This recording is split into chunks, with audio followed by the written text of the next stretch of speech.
किसका tenure dynasty का कितना रहा, वो सब हमने कवर किया। उसमें फिर सेकंड चैप्टर है कि कलयुग के गुण क्या रहेंगे, ड्रैग्ड और मतलब कलयुग जो है डिग्रेडेड हो रहा है, तो वहाँ पे फिर कलयुग के क्या गुण रहेंगे, तो वो निशानियाँ दी गई हैं कि आज हम किस स्टेज पे हैं। तो वो चीज़, वो टॉपिक भी हम कवर करेंगे बिकॉज, बट आज का टॉपिक हम पहले भागवतम से स्टार्ट करेंगे। मैं आपको ये बता रहा हूँ कि अल्टीमेटली उद्देश्य क्या रहेगा हमारा, और हम यहाँ पे क्यों बैठे हैं। हम यहाँ पर बैठे हैं, भगवान ने भगवत गीता के अंदर 9वें अध्याय के दूसरे श्लोक में बोला है कि राज विद्या राजगुह्यम पवित्रम मिद मुत्ततम प्रियत्यक्ष वग मम धर्मयम सुसुखम कर्तुम वयम।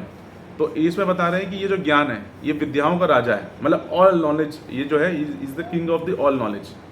ये भगवत गीता में लिखा है, हमने ये ऐसा नहीं कि हम कहीं से बोल रहे हैं बना के बोल रहे हैं, ये भगवत गीता के अंदर लिखा हुआ है कि ये जो है वो सारी जितनी भी अभी तक जितनी भी ट्रांसडेंस नॉलेज आज की डेट में हमारे यूनिवर्स में है। क्यों? क्योंकि किसने भगवत गीता लिखी, किसने, कौन जानता है कि भगवत गीता किसने लिखी है? तो जानता है आप में से? जानता है कोई? नहीं जानता है। वेद व्यास जी ने। और कही किसने? स्वयं कृष्ण ने। तो भगवत गीता को गीत भी, गीता मतलब गीत, भगवान ने गीत गाया अर्जुन के सामने, जो भगवत गीता का ज्ञान है। यही आ रहा है महाभारत से। महाभारत के 20वें पुराण के कुछ चैप्टर है, 25 से 45 ऐसे कुछ चैप्टर है, वहाँ से ये आ रहा है ना। तो अब सबसे पहली चीज़ हमें ये बिलीव होना चाहिए कि जो भगवत गीता है, ठीक है ना, ये ही हमारे जीवन जीने का एक राइट मैनुअल है। क्योंकि कुतर्क बुद्धि भी तो है ना समाज में। अगर कुतर्क बुद्धि नहीं होती तो हम इतने भ्रमित क्यों होते? और ऐसा नहीं कि आप आज हम लोग भ्रमित हुए क्यों हैं, हम अपना जो संबंध है वो भगवान से क्यों भूल चुके हैं, वो उसके पीछे का रीज़न ये है। क्यों? क्योंकि जैसे कहते हैं ना कि आपको भाई साहब शुगर हो गई है, अच्छा ठीक है, अच्छा आपको डॉक्टर के साथ जाओगे तो वो बोलता है फैमिली में, अच्छा आपके फादर को क्या है, मदर को क्या है, पूरी बीमारी पूछता है। क्यों? क्योंकि भैया उसको पता है कि भाई फादर मदर को अगर ये प्रॉब्लम है तो बच्चे को उसके होने के चांसेस पूरे हैं, ठीक है ना। सिमिलरली वो फिर चलता चला आता है।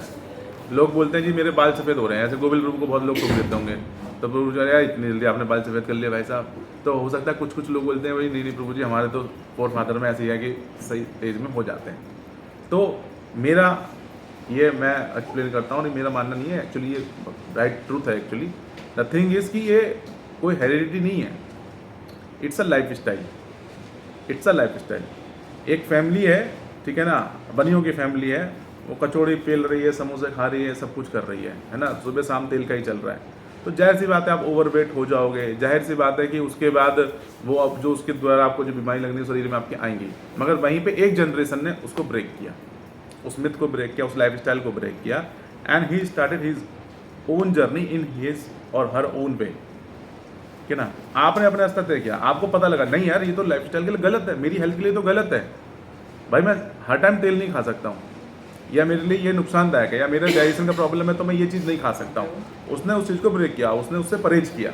जैसे ही उससे वो परहेज करेगा, जैसे ही उस चीज़ को वो छोड़ेगा, उसका वो लाइफ स्टाइल जो कहते हैं ना, जो बीमारी आने का, वो वहीं पे ब्रेक हो जाएगा। वो आपके फादर को भले ही शुगर हो या मदर को भले ही शुगर या बीपी थायराइड हो रहा हो, मगर अगर आपने अपना लाइफ स्टाइल वहाँ पे ब्रेक किया और आपने चेंज किया, इम्प्रूव किया, तो वहाँ से एक नई जनरेशन की शुरुआत होती है।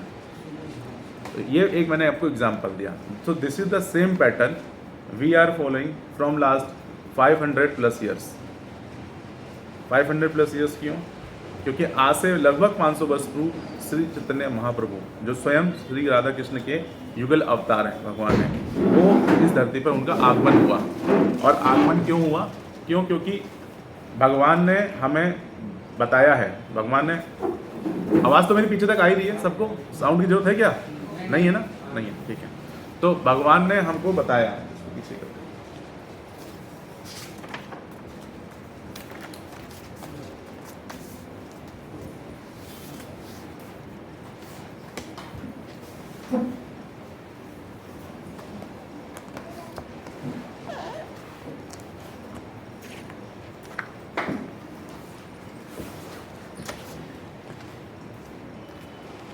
तो हमने आपके लिए कुछ मटेरियल इकट्ठा किया है कि हम ये सारी चीज़ें आपको ना, कुछ कैप्सूल, तो मैंने है भगवत गीता, देखो ये भी भगवत गीता है, ये भी भगवत गीता है, ठीक है, ये भी भगवत गीता है, बट ये अलग अलग इसके अंदर कैप्सूल और अलग अलग प्रेजेंटेशन इसके अंदर है।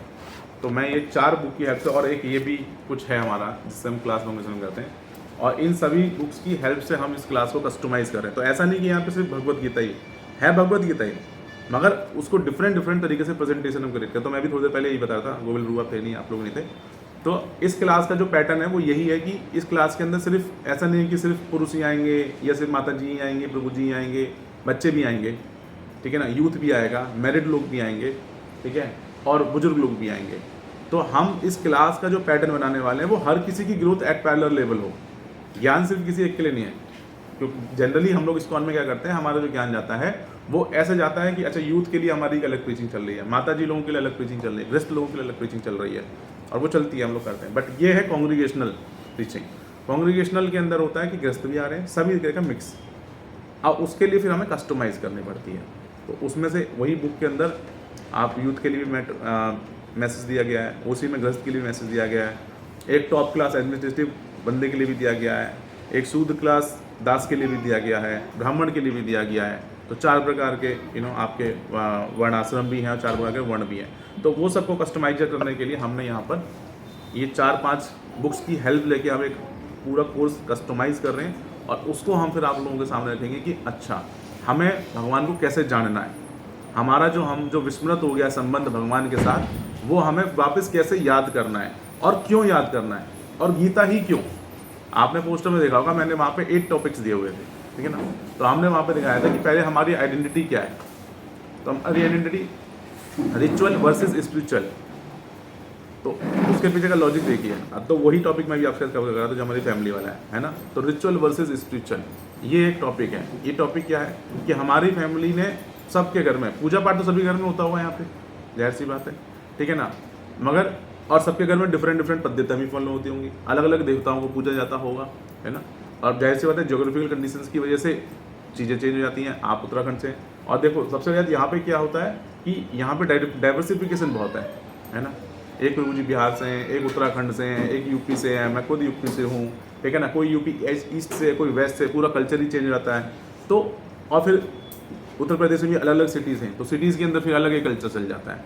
तो आपका इनपुट आएगा, फिर उसके ऊपर हम अपना आउटपुट देंगे और उसका कंक्लूजन निकालेंगे।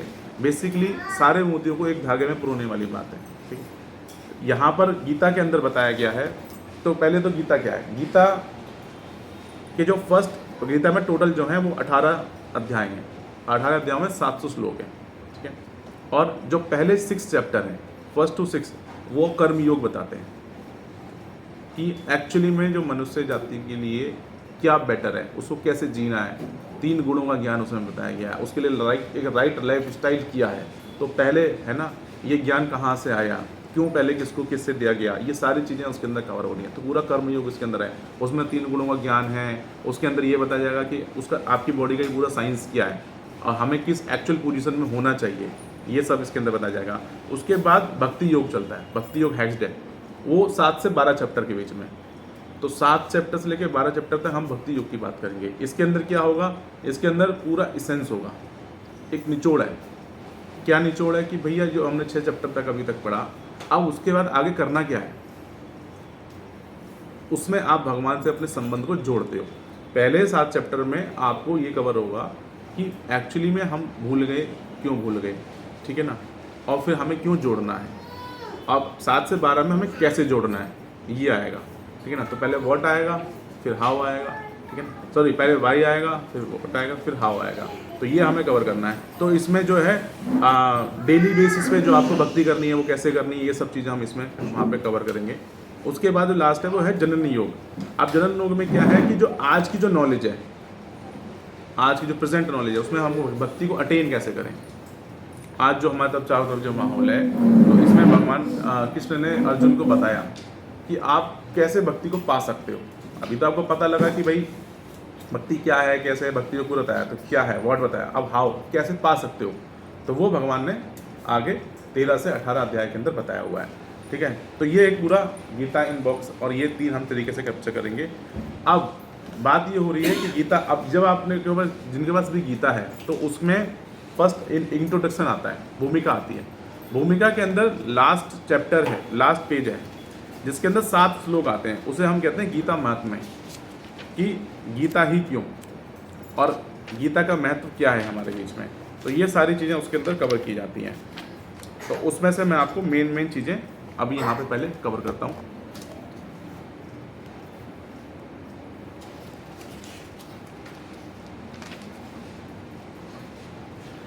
और उससे पहले भागवतम के अंदर 7वें अध्याय के 4थे चैप्टर के 23 श्लोक में, ठीक है ना, अभी सबने महाअवतार नरसिम्हा मूवी आई, किसने देखी? आपने सबने देखी है लगभग?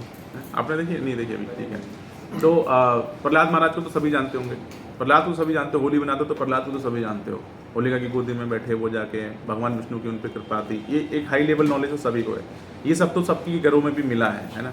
मैं अभी रिचुअल वर्सेस स्पिरिचुअल में भी आऊँगा, बट उससे पहले मैं एक आपको बेस दे रहा हूँ कि हमें कनेक्ट कैसे करना है।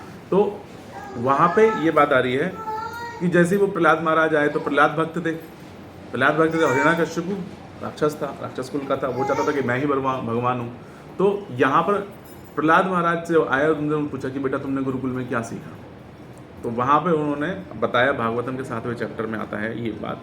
तो प्रहलाद महाराज ने 9 प्रकार की भक्ति का इंट्रोडक्शन वहाँ पे दिया कि कैसे हम भक्ति करते हैं, उसकी क्या प्रक्रिया रहती है। तो श्लोक आता है, श्रवणम कीर्तनम विष्णु स्मरणम पादसेवनम अर्चनम वंदनम दास्यम साख्य आत्मनिवेदनम। तो ये 9 प्रकार हैं भक्ति के। पहला श्रवणम, पहला सुनकर, कि हम सुनते हैं। हरे कृष्णा। तो पहला कि हम सुनते हैं। अभी जो आप कर रहे हो श्रवणम है, ठीक है ना। जब तक देखो आपके अंदर भाव है, आप एक एनर्जी के साथ आप भगवान के साथ कनेक्ट करें, तो आपने भगवान में बिलीव तो कर लिया कि हाँ Krishna is the supreme Lord of personality, ये तो आपको बिलीव हो गया। मगर अब उनके साथ हमें रेसिप्रोकेट कैसे करना है, आदान प्रदान कैसे करना है, ठीक है ना, एक्चुअल बेनिफिट कैसे लेना है। हर आदमी बेनिफिट ही लेना चाहता है ना, बिना बेनिफिट के आदमी कैसे चल सकता है। तो बेनिफिट ये स्पिरिचुअल बेनिफिट है, इसमें कोई ऐसा नहीं कि आप सेल्फिश हो, ठीक है ना। भगवान जैसे एक बाप अपने बच्चे को चाहता है, एक माँ अपने बच्चे को चाहती है, कोई सेल्फलेसनेस के साथ चाहती है। सिमिलरली भगवान है, भगवान आप कैसा भी करो, भगवान के लिए सारे बच्चे एक जैसे हैं। एक घर में एक बच्चा लायक है, अच्छे से परिवार चला रहा है, सारी चीज़ें कर रहा है, ठीक है ना, तो वहाँ पर माँ बाप कहते हैं कि ये तो दुर्बल लायक है। एक है थोड़ा सा नालायक है, ना जॉब कर रहा है, निठल रहा है, रोटी भी खाता है, 2-4 उल्टी हरकतें भी करता है, मगर प्यारा तो है ही। सेम भगवान के साथ हमारी पोजीशन है। और हम भगवान को बोलें, बच्चा थोड़ा जवान होता है, वो माँ बाप की थोड़ी सी वैल्यू भूल जाता है, कहना सुनना बंद कर देता है ना। मगर भगवान क्या करते हैं, भगवान क्या है, दयालु हैं। जैसे माँ बाप आपके दयालु हैं, आप मतलब कहते हैं ना कि बच्चा कितनी भी गलती करे, माँ बाप उसका भला ही चाहेंगे। तो यही सेम पोजीशन हमारी भगवान के साथ है। तो ये आपको समझना पड़ेगा। और जो अभी हमारे माँ बाप हैं, ये टेम्परेरी हैं। आपका जीवन टेम्परेरी है, ये शरीर टेम्परेरी है, आपको जो फैमिली मिली है वो भी टेम्परेरी है, जो भी विरासत में मिल गया वो भी टेम्परेरी है, वो एटर्नल नहीं है। तो आपको यहाँ पे समझना पड़ेगा, ये शरीर जो है ये शाश्वत नहीं है, it is not eternal at all. मगर जो उसके अंदर आत्मा है वो शाश्वत है, उसे ना कोई काट सकता है, ना कोई मार सकता है, ना कोई जला सकता है, ना कोई सुखा सकता है, कुछ नहीं कर सकता है। तो हमें जो कार्य करना चाहिए वो उसके लिए करना चाहिए। कैसे? जैसे भगवान जो हैं वो अवतारी हैं, है ना। और बाकी जैसे देवी देवता होते हैं जो उनके होते हैं वो अवतार होते हैं, ऐसे ही भगवान जो हैं कि वो क्या कहते हैं, वो सेवा लेते हैं और हम उनको सेवा देने के लिए हैं। कैसे? जैसे आपकी ये पूरी बॉडी है, आपका ये पूरा शरीर है, तो आप क्या बोलोगे? My name is Govind, my name is Nikhil, आप ये बोलोगे, ठीक है ना। तो माई वो यहाँ, और आप कभी देखना जब आप माई नेम इज़ बोलोगे तो आपका हाथ यहाँ जाता है, यहाँ तो नहीं जाता ना, या यहाँ भी नहीं जाता होगा, यहाँ भी नहीं जाता होगा, कहीं जाता है? बिल्कुल नहीं जाता है। कभी भी आप देखना, जब भी आप या किसी को आप हेलो हाय कुछ करेंगे तो आप सबसे पहले आपका हाथ यहाँ जाएगा। एक होता है ना कि हम सम्मान प्रकट करते हैं, यहाँ पे ही क्यों जाता है? बिकॉज आपके हार्ट क्या, आपका जो मन है वो यहीं है, और यहीं इसी में एक छोटे से प्रकाश में आपकी चेतना भी है, आपकी जो सोल भी है। तो वो मैं आपके बॉडी का इनबिल्ट सॉफ्टवेयर है, वो मैं जो है वो सीधा यहाँ पर है। तो आत्मा बात करती है, आत्मा ही आपका एक्सप्रेशन दे रही है यहाँ पे। बट आप इस भ्रम में जी रहे हो कि ये मेरा शरीर है और ये शरीर कर रहा है, नहीं। सिमिलरली भगवान की पोजीशन एक बॉडी की तरह, आत्मा की तरह, सोल की तरह है। मगर ये जो हाथ हैं, जो हमारे पैर हैं, ये आँख नाक मुंह, ये क्या है? ये अपने अपने इंडिविजुअल काम करती है ना, ठीक है। तो ये क्या कर रही है? इस शरीर के लिए काम कर रही है, इस शरीर के लिए। क्या पैर का काम हाथ कर सकता है? नहीं कर सकता है। हाथ का काम पैर कर सकता नहीं कर सकता, आँख का काम कर सकता है। तो ऐसे ही 4 प्रकार के वर्ण हैं, 4 प्रकार के वर्ण भी ऐसे ही बनाए गए। तो जो ब्राह्मण है वो ब्राह्मण वाला कार्य करेगा, जो क्षत्रिय है वो क्षत्रिय वाला कार्य करेगा, जो वैश्य है वो वैश्य वाला कार्य करेगा, और जो शूद्र है वो शूद्र वाला। यहाँ शूद्र की कैटेगरी ऐसे नहीं आ रही है कि कोई शूद्र, हम जैसे हमारे जो समाज में जो यहाँ पे गीता में आता है कि जो नेता हैं वो हमें भ्रमित कर रहे हैं। यहाँ नेता का मतलब राजनेता, यहाँ पे राजनेताओं की बात नहीं होती है।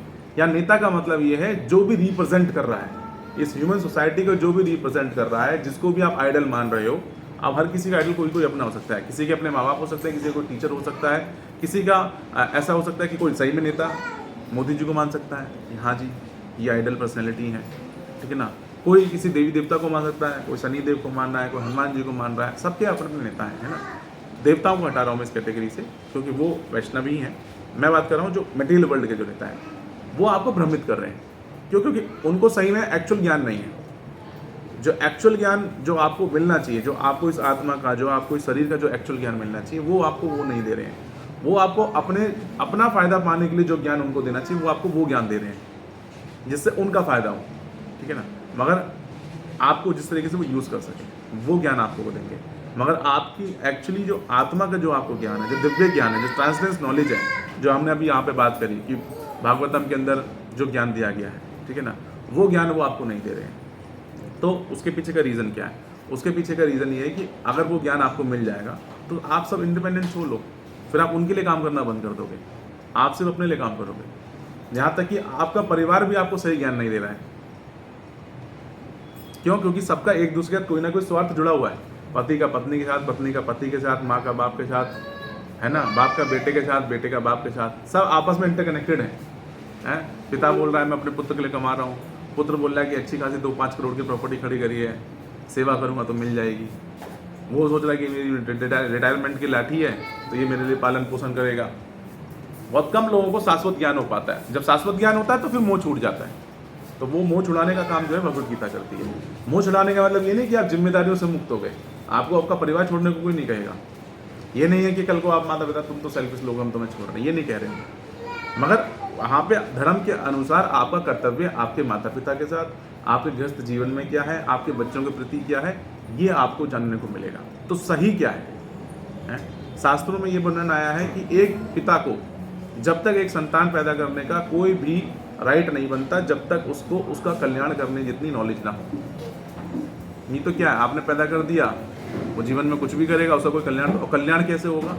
कल्याण होगा आपका जो संबंध भगवान के साथ है उसको जानने के बाद, और फिर भगवान की प्राप्ति करने के बाद। उसके अलावा कहीं कल्याण नहीं है। उसके अलावा 14 के 14 लोग हैं, 7 ऊपर 7 नीचे। मगर उसमें क्या है, उसके अंदर आप चक्कर में फंसे रहोगे। ये लाइफ साइकिल है, इसमें फंस जाओगे, ट्रैप है ये, इसमें फंस जाओगे। मगर आपको भगवान का जो ज्ञान है वो वहाँ पे प्राप्त नहीं होगा, आपको भगवान की प्राप्ति नहीं होगी। क्यों? क्योंकि आप राइट पैटर्न नहीं फॉलो कर रहे हो, है ना। और कोई भी जो रास्ता है वो पूरा करे बिना पूरा नहीं होता। तो यहाँ पर अभी हम एक एग्जांपल देंगे ट्रेन का। तो ट्रेन के अंदर 4 प्रकार के डिब्बे होते हैं। सबने ट्रेन में ट्रैवल तो किया होगा, ऐसा तो कोई नहीं जिसने ट्रेन में ट्रैवल ना किया हो। ताकि मैं एग्जांपल ऐसा ले रहा हूँ पता लगे बोलो ट्रेन क्या चीज़ होती पता ही नहीं हमें, तो ऐसा ना हो, है ना। तो ट्रेन के अंदर 4 प्रकार के डिब्बे होते हैं। एक जनरल डिब्बा होता है, फिर एक स्लीपर क्लास होता है, फिर आपका AC होता है, 3rd AC, 2nd AC, इसको हम एक ही में लेते हैं, फिर एक 1st AC होता है, ठीक है ना। इस प्रकार की व्यवस्था होती है। तो हमारी अवस्था वैसी ही है। एक होती है क्या, भक्ति के हम लोग किस प्रकार के हैं, ठीक है ना। आप में से बहुत सारे भक्त जो मंदिर तो लगभग सारे ही आए हैं, जितने अभी इस क्लास में बैठे मंदिर तो लगभग सारे ही आए हैं। तो कोई आते हैं जो मंदिर तक आते हैं, भगवान के दर्शन करते हैं, चले जाते हैं, है ना। क्लास तक कभी ऊपर नहीं आ रहे हैं वो, या बस भगवान के दर्शन करके चले जाते हैं। घर में भी कोई माला नहीं कर रहे हैं, कोई चैंटिंग नहीं कर रहे हैं, कोई बुक्स नहीं पढ़ रहे हैं। तो उसमें क्या हो रहा है, उसमें यह हो रहा है कि आप जनरल सवारी हो, आए बैठे चले गए, आए बैठे चले गए, ठीक है। आपने अपना अर्थ मतलब पूरा किया और आप निकल गए, ठीक है ना। डेली पैसेंजर जिसको हम कहते हैं। मगर उसमें क्या होगा, जनरल कैटेगरी में कभी आपको सीट मिलेगी, कभी नहीं मिलेगी, सफाई नहीं मिलेगी, गंदगी ही मिलेगी, हैं। आप कभी कभी खड़े आ रहे हो, कभी आपकी पॉकेट भी कट सकती है, कभी कोई आपको धक्का भी मार के जा सकता है, कभी किसी से आपकी लड़ाई भी हो सकती है। ये जनरल कैटेगरी है। तो आपके जीवन में यही हो रहा है, कोई आपको धोखा दे रहा है ना। आपको जो पोजीशन आपकी है वो आपको नहीं मिल पा रही है, आप वो सफलता नहीं प्राप्त कर पा रहे हो, आप अपनी एक्चुअल पोजीशन ही नहीं समझ पा रहे हो, सबसे बड़ी बात, क्यों आपने अपने आप को रिजर्व ही नहीं किया? किसके प्रति रिजर्व करना है? भगवान के प्रति रिजर्व करना है। और भगवान के प्रति रिजर्वेशन टिकट कैसे मिलेगा? जब उसके लिए हम वो थोड़ा एक्स्ट्रा मूल्य देंगे। भाई जनरल कैटेगरी का टिकट थोड़ा सस्ता है, उससे ऊपर वाले का थोड़ा और महंगा है, उससे ऊपर वाले का थोड़ा और महंगा है। तो जितना आप इन्वेस्ट करेंगे, जितने का आप एक्स्ट्रा इन्वेस्ट करेंगे, जितने का आप एक्स्ट्रा टिकट खरीदोगे, उतनी तो सुविधा आपको मिलेगी ना। तो आपको अपने आप को उतना इन्वेस्ट करना पड़ेगा उस लेवल पे। तो जनरल कैटेगरी में ये कैटेगरी बन गई। फिर आते आते आपको लगा यार बहुत असुविधा हो रही है, बहुत परेशानी, जीवन में बड़ा उथल पुथल चल रहा है, मुझे समझ में नहीं रहा कहाँ जा रहा हूँ कहाँ नहीं जा रहा हूँ, ये डेली की ज़िंदगी हो गई है, कम से कम इतना तो मिले कि मैं कहीं बैठ के सफ़र कर पाऊँ, है ना। एक तो होता है कि भाई 2 कदम का सफ़र है कि कर लिया, है ना, एक सिटी से दूसरी सिटी मैंने कर लिया, मगर एक स्टेट से दूसरी स्टेट में आना तब तो बैठ के जाना है ना। तो अब ये जो जीवन है 50, 60, 70, 80 वर्ष का जो जीवन है, ये ऐसा तो है नहीं कि 5 वर्ष का जीवन की काट लूँ जनरल कैटेगरी में। अब 60 वर्ष का जीवन है, ठीक है ना। मगर अभी मैं मेंटल बात कर रहा हूँ, अभी 60 वर्ष के जीवन के लिए आप सोचते हो कि कहीं तो मेरी पोजीशन मिल जाए ना, बैठ कर चला जाऊँ। जब आपको इतना पता लगता है कि भाई 60 वर्ष का जीवन है, तो आप सोचते हो कि भाई मेरे को कहीं बैठ के कहीं रिजर्वेशन सीट तो मेरे को मिल जाए, ठीक है ना। तो आप फिर इस विषय में सोचते हो कि नहीं, अब मुझे कुछ रिजर्व पोजीशन करनी है, कुछ तो मेरे को सुविधा बढ़ानी है। जैसे आप अपने जीवन में बढ़ाते हो, घर बनाते हो, मकान बनाते हो, गाड़ी बनाते हो, बच्चों के लिए अच्छा स्कूल करते हो, ठीक है ना, ऐसे ही आपकी भी अपनी एक पोजीशन है। तो उसके लिए क्या करोगे आप? Sleeper class. अब स्लीपर क्लास का मतलब क्या है? आप आए, आपने दर्शन किया भगवान का, आपको यहाँ पे नीचे बताया गया कि भाई ऐसे दंडवत करते हैं, ऐसे प्रणाम करते हैं, और ये जो माला दी गई है आपको, ये माला करते हैं। सभी बताते हैं ना, आए तो सबको पता होगा माला करवाते हैं नीचे। तो आप किसी तरीके से कोई मरे मन से ले गया, कोई अच्छे मन से ले गया, है ना, जबरदस्ती किसी ने भेड़ दिया हमारे ऐसे नहीं, अरे प्रभु जी लेके जाओ, वो कहता है चले यार 40 रुपये की बात है, ले ही जाता हूँ, ठीक है ना। तो वो ले गया, अब वो ले जाके अब घर पे कर रहा है नहीं कर रहा वो एक अलग बात है, ठीक है ना। मगर कभी कभी तो कर ले रहा है, कभी कभी मन आ रहा है तो वो कर ले रहा है। तो एक थोड़ी सी रिजर्व पोजीशन तो उसने अपनी बनाई, उसने कम से कम मान लिया कि हाँ भाई भगवान का नाम है और इसका मुझे स्मरण करना है। मगर क्या है कि ये मन चंचल है, इंद्रिया बेकाबू है, ठीक है ना, मन को तो कुछ पता नहीं है और इंटेलिजेंस है नहीं। जो भगवत गीता, ये जो रथ दिखाया गया है इसमें जो घोड़े हैं, 5 घोड़े हैं, आपकी इंद्रियां हैं, ठीक है ना, उसके ऊपर फिर एक लगाम है, ठीक है ना, और पीछे एक जो बंदा बैठा हुआ है वो इंटेलिजेंस है। तो जो लगाम है वो आपका मन है, लगाम जो है वो मन का प्रदर्शन है, और जो पीछे व्यक्ति उसको खींच रहा है वो आपकी इंटेलिजेंस है, ठीक है ना। जब तक आपकी इंटेलिजेंस नहीं है आप अपने मन पे लगाम नहीं लगा सकते, और जब तक आप अपने मन पे लगाम नहीं लगाओगे तब तक आप अपने इंद्रियों को कंट्रोल नहीं करोगे, और जब तक इंद्रियां कंट्रोल नहीं होंगी तब तक आप अपनी एक्चुअल पोजीशन को नहीं पहचान पाओगे। तो ये बहुत इंपॉर्टेंट है कि हम अपनी एक्चुअल पोजीशन को पहचानें। फिर उसके पीछे जो व्यक्ति बैठा हुआ है वो सोल है जो उस पर राइड कर रहा है। तो ये शरीर रूपी रथ के ऊपर हमारी सोल राइड कर रही है, और अपनी सोल को सही जगह पहुंचाने के लिए हमें इस रथ को सही तरीके से चलाना पड़ेगा। वही ज्ञान आपको इस गीता में दिया गया है। तो इसका एक एक मतलब पिक्चराइजेशन, इसका डिज़ाइन, इसका ज्ञान, इस सब कुछ साइंटिफिक है, उसको वैसा ही दिखाया गया है, उसको वैसा ही दिया गया है। तो हम पोजीशन में वापस आते हैं। तो जब आपने स्लीपर क्लास कर लिया तो आपको एक सीट रिजर्व तो मिल गई, तो अब आप आ रहे हो तो कभी कभी धीरे धीरे ऊपर क्लास तक भी पहुंच जा रहे हो कि ठीक है अभी माला कर लिया है, अब हम अपनी वही क्लास में भी जाते हैं। अब क्लास में आप आ गए, अब आ रहे हो मगर टेम्परेरी कर रहे हो, है ना, 11 बजे का टाइम दिया, 11:30 बजे आ रहे हो, सीरियस नहीं ले रहे हो बात ही। एक्चुअली स्लीपर क्लास तो मिल गई, अब आप सीरियस नहीं ले रहे हो। क्यों? क्योंकि अभी मूल्य नहीं पता ना, स्लीपर क्लास क्या है, थोड़े से तो पैसे देने पड़ते हैं, स्लीपर क्लास मिल जाती है, मगर सीरियस नहीं ले रहे हो। मगर आप यहाँ आओगे, 1 बार आओगे, 2 बार आओगे, 3 बार आओगे, आप कहोगे यार फैसिलिटी बढ़िया कर रखी है, ये कर रही है, वो कर रखी है, अब जी पंखे चल रहे हैं, अगर AC वेसी की सुविधा नहीं है, गर्मी वर्मी बहुत रहती है, तो सुविधा बढ़ाओ आप यहाँ पे, तो है ना। तो मगर हमारा भी सुविधा बढ़ाने का, भगवान का भी आपको सुविधा देने का मन कब पड़ेगा? जब आपने आपको उस तरीके से इन्वेस्ट करोगे। अब हम ये देख रहे हैं कि भक्त लोग जो हैं अब भाई रेगुलर आ रहे हैं, टाइम से आ रहे हैं, 2 घंटा दे रहे हैं, अपने घर का सारा काम धाम छोड़ के फैमिली को बता के आ रहे हैं, तो भाई इनके लिए सुविधा बढ़ानी चाहिए। तो आपके लिए फिर सुविधा बढ़ाई जाएगी, AC लगाया जाएगा, साफ स्वच्छता बढ़ाई जाएगी, आपकी फैसिलिटी में जितना और ऐड कर सकते हैं वो ऐड किया जाएगा। तो आप फिर कहाँ चले गए? आप स्लीपर से 3rd AC वाली में आ गए कि आपके लिए AC भी लगवा दिया गया। तो सेम पोजीशन आपकी भक्ति में। क्या भक्ति में? कि आप आए क्लास में बैठे, आप आए और मतलब भाई प्रभु जी ने फ़ोन किया, आप जाना तो पड़ेगा, मतलब कितने बारी मना करें, आप जाना तो पड़ेगा ही, ठीक है ना। आप आए, आप शरीर से तो यहाँ आ गए मगर आप मन से यहाँ नहीं आए, ये बात है। कि अगर आप मन से यहाँ पर नहीं आए तो फिर आप बेनिफिट तो नहीं उठा पाओगे। शरीर से आगे कि हाँ भाई जाने के लिए जाना है, कहने के लिए कहना कि हाँ जी हम गए थे, तो इन्वेस्ट आपने किया, कितना इन्वेस्ट किया, आपके शरीर को प्रेजेंट कर दिया यहाँ पे। आप अपने घर में भी अपने शरीर को भगवान के आगे प्रेजेंट करते हो, डेली आरती करते हो, डेली दिया जला रहे हो, मगर वो क्या, डर में, भय में, नहीं करूँगी तो कुछ गलत तो नहीं हो जाएगा। शनिवार को जाके दिया नहीं जलाया तो शनिदेव की काया बढ़ जाएगी हमारे ऊपर। मंगलवार को जाकर मंगलवार का प्रसाद नहीं बढ़ाया तो गदा ही आके लगेगा रात में हमारे ऊपर। है महादेव के ऊपर जाके जल नहीं चढ़ाया तो हो सकता है कि हो ही जाए मेरा नरसंहार, पहला नंबर मेरा ही हो जब नरसंहार होगा, है ना।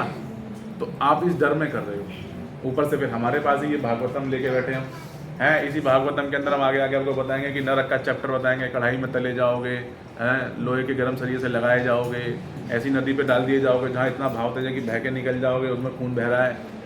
हम डराएंगे आपको, फिर आप डरोगे, फिर आप बोलोगे यार दिया तो जला ही लेता हूँ, 2 अगरबत्ती तो कर ही देता हूँ, कुछ तो रियायत दे ही देंगे, कुछ तो रियायत दे देंगे, कहीं पे तो दे देंगे लोग रियायत। इस डर में हम भक्ति कर रहे हैं। जैसे मम्मी पापा डांट के कहते हैं नहीं यहीं बैठ जाए यहाँ पे, अगर आप पकड़ के जबरदस्ती, इसका बैठने का मन नहीं है, वहाँ पीछे से 2 बार खाने हथियार है जबरदस्ती के, वो बेचारा डर में बैठा हुआ है कि हिलूंगा तो पड़ जाएगा पीछे से। यही डर हमारा है, यही पोजीशन हमारी है, सेम पोजीशन है। मगर प्रहलाद महाराज, उनकी क्या पोजीशन थी? उनको तो किसी ने डर के नहीं डरा, तो वो तो बिल्कुल प्रतिकूल उसमें बैठे हुए थे अवस्था में, जहाँ सब कुछ अपोजिट ही हो रहा है, मगर फिर भी वो अनुकूल होने की कोशिश कर रहे हैं। क्यों अनुकूल होने की कोशिश कर रहे हैं? क्यों? क्योंकि उनको पता है कि मेरा भगवान के साथ संबंध क्या है। उनको ये पता लग गया कि मेरा संबंध क्या है, मेरे शाश्वत जो परमपिता हैं वो कौन है। मेरे शाश्वत परमपिता भगवान है, जिसने मुझे शरीर दी है, मुझे आत्मा दी है ना। अब उनके प्रति मेरा तो कोई भाव होना चाहिए ना। मैं यहाँ, अच्छा कौन खुश है? कोई हाथ खड़ा करो जो खुश है।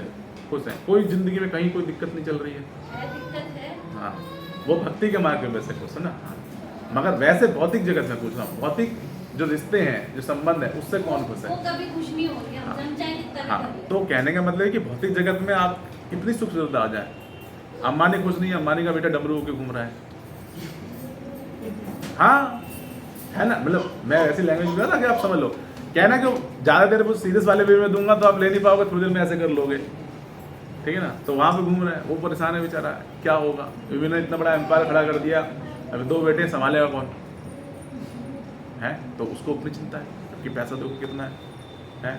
जेफ बेजोस दुनिया के अमीर लोगों में से एक नाम है, 3 बार डाइवोर्स होकर बैठा हुआ है। एलन मस्क $1 बिलियन में उनकी एलुमनी जा रही है। बिल गेट्स 3 शादी करके 3 छोड़ के बैठा हुआ है। कहने का मतलब जीवन में खुशी तो नहीं है, संतुष्टि तो है ही नहीं। पैसा कमा लो, किसको दोगे आप जाके? तो संतुष्टि तो नहीं है।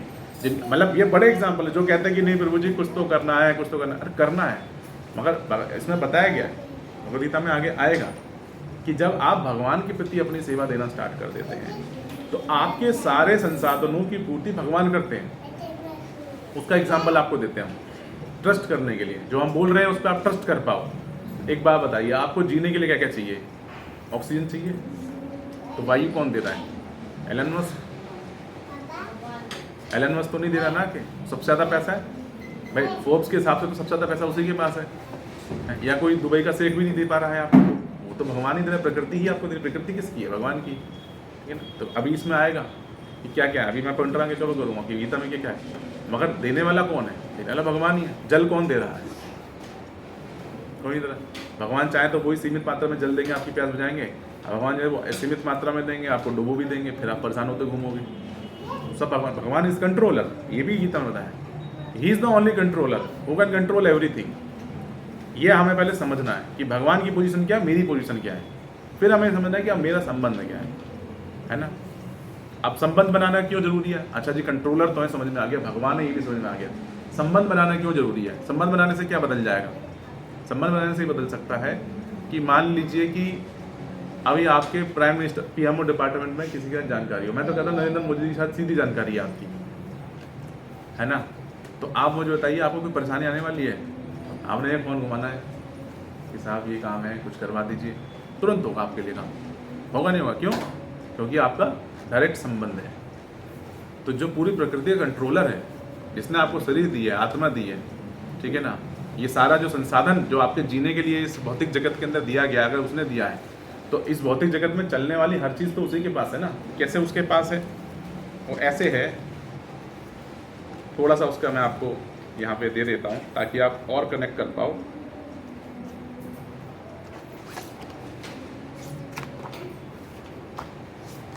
हाँ, तो प्रकृति में क्या क्या आता है? जीव आ गया जो कि आप हो, ठीक है ना। उसके बाद क्या आया? ईश्वर, ईश्वर जो स्वयं भगवान है, ठीक है।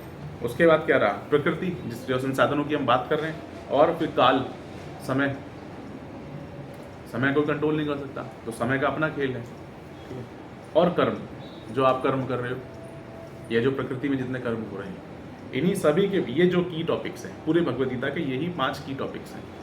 और सारा कुछ जो भी इस धरती पे या इस जगत में जो भी चल रहा है वो सिर्फ इन्हीं 5 चीज़ों के अंदर में चल रहा है। जीव, ईश्वर, प्रकृति, काल और क्या था लास्ट? कर्म। ये 5 चीज़ों के अंदर ही चल रहा है। हमारा कर्म कैसा है वैसा हमारा समय है ना। जैसा हमारा समय वैसे हमारी फिर प्रकृति भी है। जैसा हमने किया प्रकृति का वैसी प्रकृति चलेगी ना, तब फिर वैसे हमारे को ईश्वर हमको देगा। फिर हम जैसे जीव हैं वैसे, तो हमें अपनी एक्चुअल पोजीशन को ईश्वर के साथ संबंधित करना है। उसके बाद फिर हमने जो शुरुआत में बताया था कर्म योग है, भक्ति योग, जनन योग, अष्टांग योग, इन सब बारे में बात होगी यहाँ पर। तो बेसिकली बात यह है कि एक्चुअल पोजीशन आपको स्टैब्लिश करना इसलिए ज़रूरी है कि आप जो जद्दोजहद के लिए जो सुबह शाम लगे पड़े हो, टेम्परेरी सुख तक, मतलब क्षणिक सुख के लिए तो कर रहे हैं ना सब कुछ हम, कि 2 वक्त की रोटी मिल जाए, वो तो आपको इस्कॉन भी दे देगा। आप आ जाओ, भक्ति फुल टाइम करा लो, हम आपको 2 वक्त की रोटी दिला देंगे, जरूरत ही क्या है। वो तो वो भी दे देगा, इस्कॉन भी दे देगा आपको। गुरुद्वारे में चले जाओ, वहाँ भी मिल जाएगी रोटी। तो आपको खाने का तो टेंशन नहीं है। जबरदस्ती के रोड पे आपको रेड लाइट पे भिखारी मिलते हैं, नहीं तो इनको होने की जरूरत नहीं है। ये धंधा ही है ना, गलत कर्म है ना। बड़े बड़े ह्यूमन ट्रैफिकर चल रहे हैं, बड़े बड़े लोग हैं जो इनको रोड पे ला के रखते हैं। किसी भी भिखारी को रोड पे खाना मांग के खाने की जरूरत नहीं है। हर इस्कॉन के 10 किलोमीटर के रेडियस में फूड जाता है, डिस्ट्रीब्यूट होता है जहाँ जहाँ पे जाना चाहिए। लोग लेना ना चाहें वो एक अलग बात है। हर जगह ये फैसिलिटी अवेलेबल है। स्टीव जॉब जैसा आदमी 5 किलोमीटर चल के इस्कॉन में खाना खाता था, तो भिखारियों को खाने की जरूरत क्यों पड़ रही है रोड पे जाके मांग मांग के हैं। और ऐसी कौन सी जगह जहाँ गुरुद्वारे नहीं है? इस्कॉन की बात छोड़ दो, हम तो बाहर जाके याद करते हैं, क्या गुरुद्वारे नहीं है? चलता है ना लंगर, 24 घंटे लंगर चलता है वहाँ पे। किसको खाने को नहीं मिलेगा? खाने के लिए अगर जीना है तो किसको नहीं मिलेगा? भीख मांगने की जरूरत तो किसी को नहीं है, चोरी करने की जरूरत तो किसी को भी नहीं है। मगर हमारी प्रकृति, हमारा कर्म ऐसा बन गया है, हमको सुख मिलने लगा है। किसी को दारू भी नहीं है, दारू पीने के लिए मांगी जा रही है। किसी को गलत काम करने हैं, कोई पता लगा भीख मांग मांग के मकान बना ले, ग्रेटर क्लास में कोठियाँ हैं उसकी। हाँ, अरे आए हैं, न्यूज़ आई है, अपनी तरफ सुनो, कह रहा हूँ ऐसा हुआ है। तो कहने का मतलब आप इस वजह से ये सब कर रहे हो। क्या है? सिर्फ तनिक क्षण का सुख है। नहीं तो जीवन यापन के लिए तो आपको कोई कर्म छोड़ने को नहीं कह रहा है। आपको इन्होंने नहीं कह रहा कि प्रोफेशन आप छोड़ दो, भक्ति करते रहो, ये कोई नहीं कह रहा आपको। कहने का मतलब उसका बैलेंस बनाइए, भगवान को बीच में रखिए, भगवान को सेंटर में रखिए। जब आप भगवान को सेंटर में रखेंगे तो धर्म ऑटोमेटिक अप्लाई हो जाएगा। है, आप भगवान का नाम लेते टाइम कोई गलत काम कर सकते हो? आप खुद सोचो, कहीं ना कहीं थोड़ा बहुत तो गलत हम सभी करते हैं ना, कौन गलत नहीं कर रहा है। मगर क्या आप भगवान का नाम लेते टाइम कुछ गलत करते हो? नहीं करते ना, बल्कि आप कहते हैं प्रभु क्या गलत बात करो। यहाँ गीता छूने में आदमी को डर लगता है, अरे आज अंडा खाया, आज बीच में लाल कपड़े में बांध के रखने वाली चीज़ बना दी आपने। इसको जी मंदिर के आगे बैठ के पढ़ सकते हैं, क्यों? अपना नॉर्मल हाथ मुँह धोइए, बैठ के पढ़िए, किसने आपको मना किया है? मगर नहीं, ये तो हमारे माँ बाप ने, मैंने क्या शुरू किया था कि हमारे माँ बाप वो लाइफ स्टाइल, उसमें भी वापस आएंगे टॉपिक पे। तो ये जनरेशन ने कट आउट कर दिया। हमारे जो भगवत ज्ञान हमें मिलता था वो खुद ऐसे ट्रैप में फंस गए कि उन्होंने हमको बहुत भौतिक ज्ञान देना शुरू कर दिया जो हमारे किसी मतलब का नहीं, वो सिर्फ स्वार्थ का ज्ञान था जो उन्होंने हमको दिया। और उसकी वजह से हम अपना जो संबंध है वो भगवान से भूल गए और हम बाकी जाल में फंस गए। तो यहाँ पर यही चीज़ कवर हो रही है। तो इसी के साथ भी जब हम ये जान जाएंगे कि हमारा संबंध भगवान के साथ है, ये है, फिर अब भगवान को प्रसन्न करने के लिए, भगवान की सेवा करने के लिए हमें क्या क्या करना है, उसकी सही पद्धति क्या है, उस ज्ञान को हम यहाँ पे जानते हैं।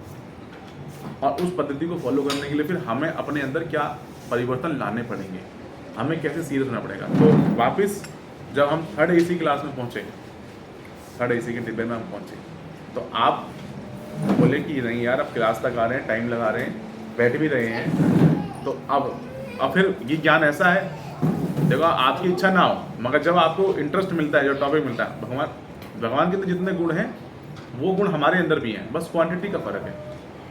अगर वहाँ 100% है तो हमारे पास 0.001% है। मगर करते हम सब कुछ हैं, जैसे कि क्या सेवा, क्या भगवान सेवा नहीं कर रहे हैं? भगवान आप सबकी सेवा ही तो कर रहे हैं ना, ये सब देके। एक प्रकार से भगवान आपकी सेवा ही तो कर रहे हैं सब देके, नहीं तो उन्हें क्या जरूरत है, बैठे तो है अपने यहाँ पे, इज ओन अडॉप्ट, वहाँ बैठ के आराम से मजे ले सकते हैं। आपको छोड़ दिया करते रहो, और ऐसा नहीं है हमारे, ये आपके अंदर भी ना कि भाई हाँ मुझे सेवा करनी है, हर आदमी के अंदर है कि मुझे सेवा करनी है।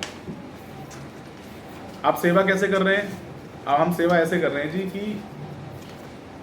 एक मिनट, अब हम सेवा कैसे कर रहे हैं? हम सेवा ऐसे कर रहे हैं कि कोई माँ बाप की कर रहा है, कोई पुत्र पितर की कर रहा है, ठीक है ना, मगर वो सेवा जरूर कर रहा है। और किसी के जीवन में अगर कोई नहीं है तो वो कुत्ता पाल रहा है, वो बिल्ली पाल रहा है, मगर सेवा जरूर कर रहा है। ये एक्चुअल पोजीशन है आपकी, आपको सेवा करनी है, आपके अंदर इनबिल्ट सॉफ्टवेयर है। हर आदमी किसी न किसी की सेवा कर रहे हैं। जिसकी जिंदगी लोन हो गया, अमीर लोग हैं, बाप कहीं है, माँ कहीं है, कुत्ता ही पाल गया, उसी का खुश है, वीडियो बना के इंस्टाग्राम पे डाल रहा, फॉलोअर 50,000 है कि नहीं? आप तो समाज में यही चल रहा है ना कि सेवा है। कोई आदमी कुत्ते की वजह से कुछ झेल ले रहा है, बता, सेवा उल्टी पड़ जा रही है इंसान के ऊपर, पड़ रही नहीं पड़ रही प्रभु जी? होता है क्यों? मगर क्यों? राइट व्यक्ति की सेवा करने का हमने डिसीजन ही नहीं लिया।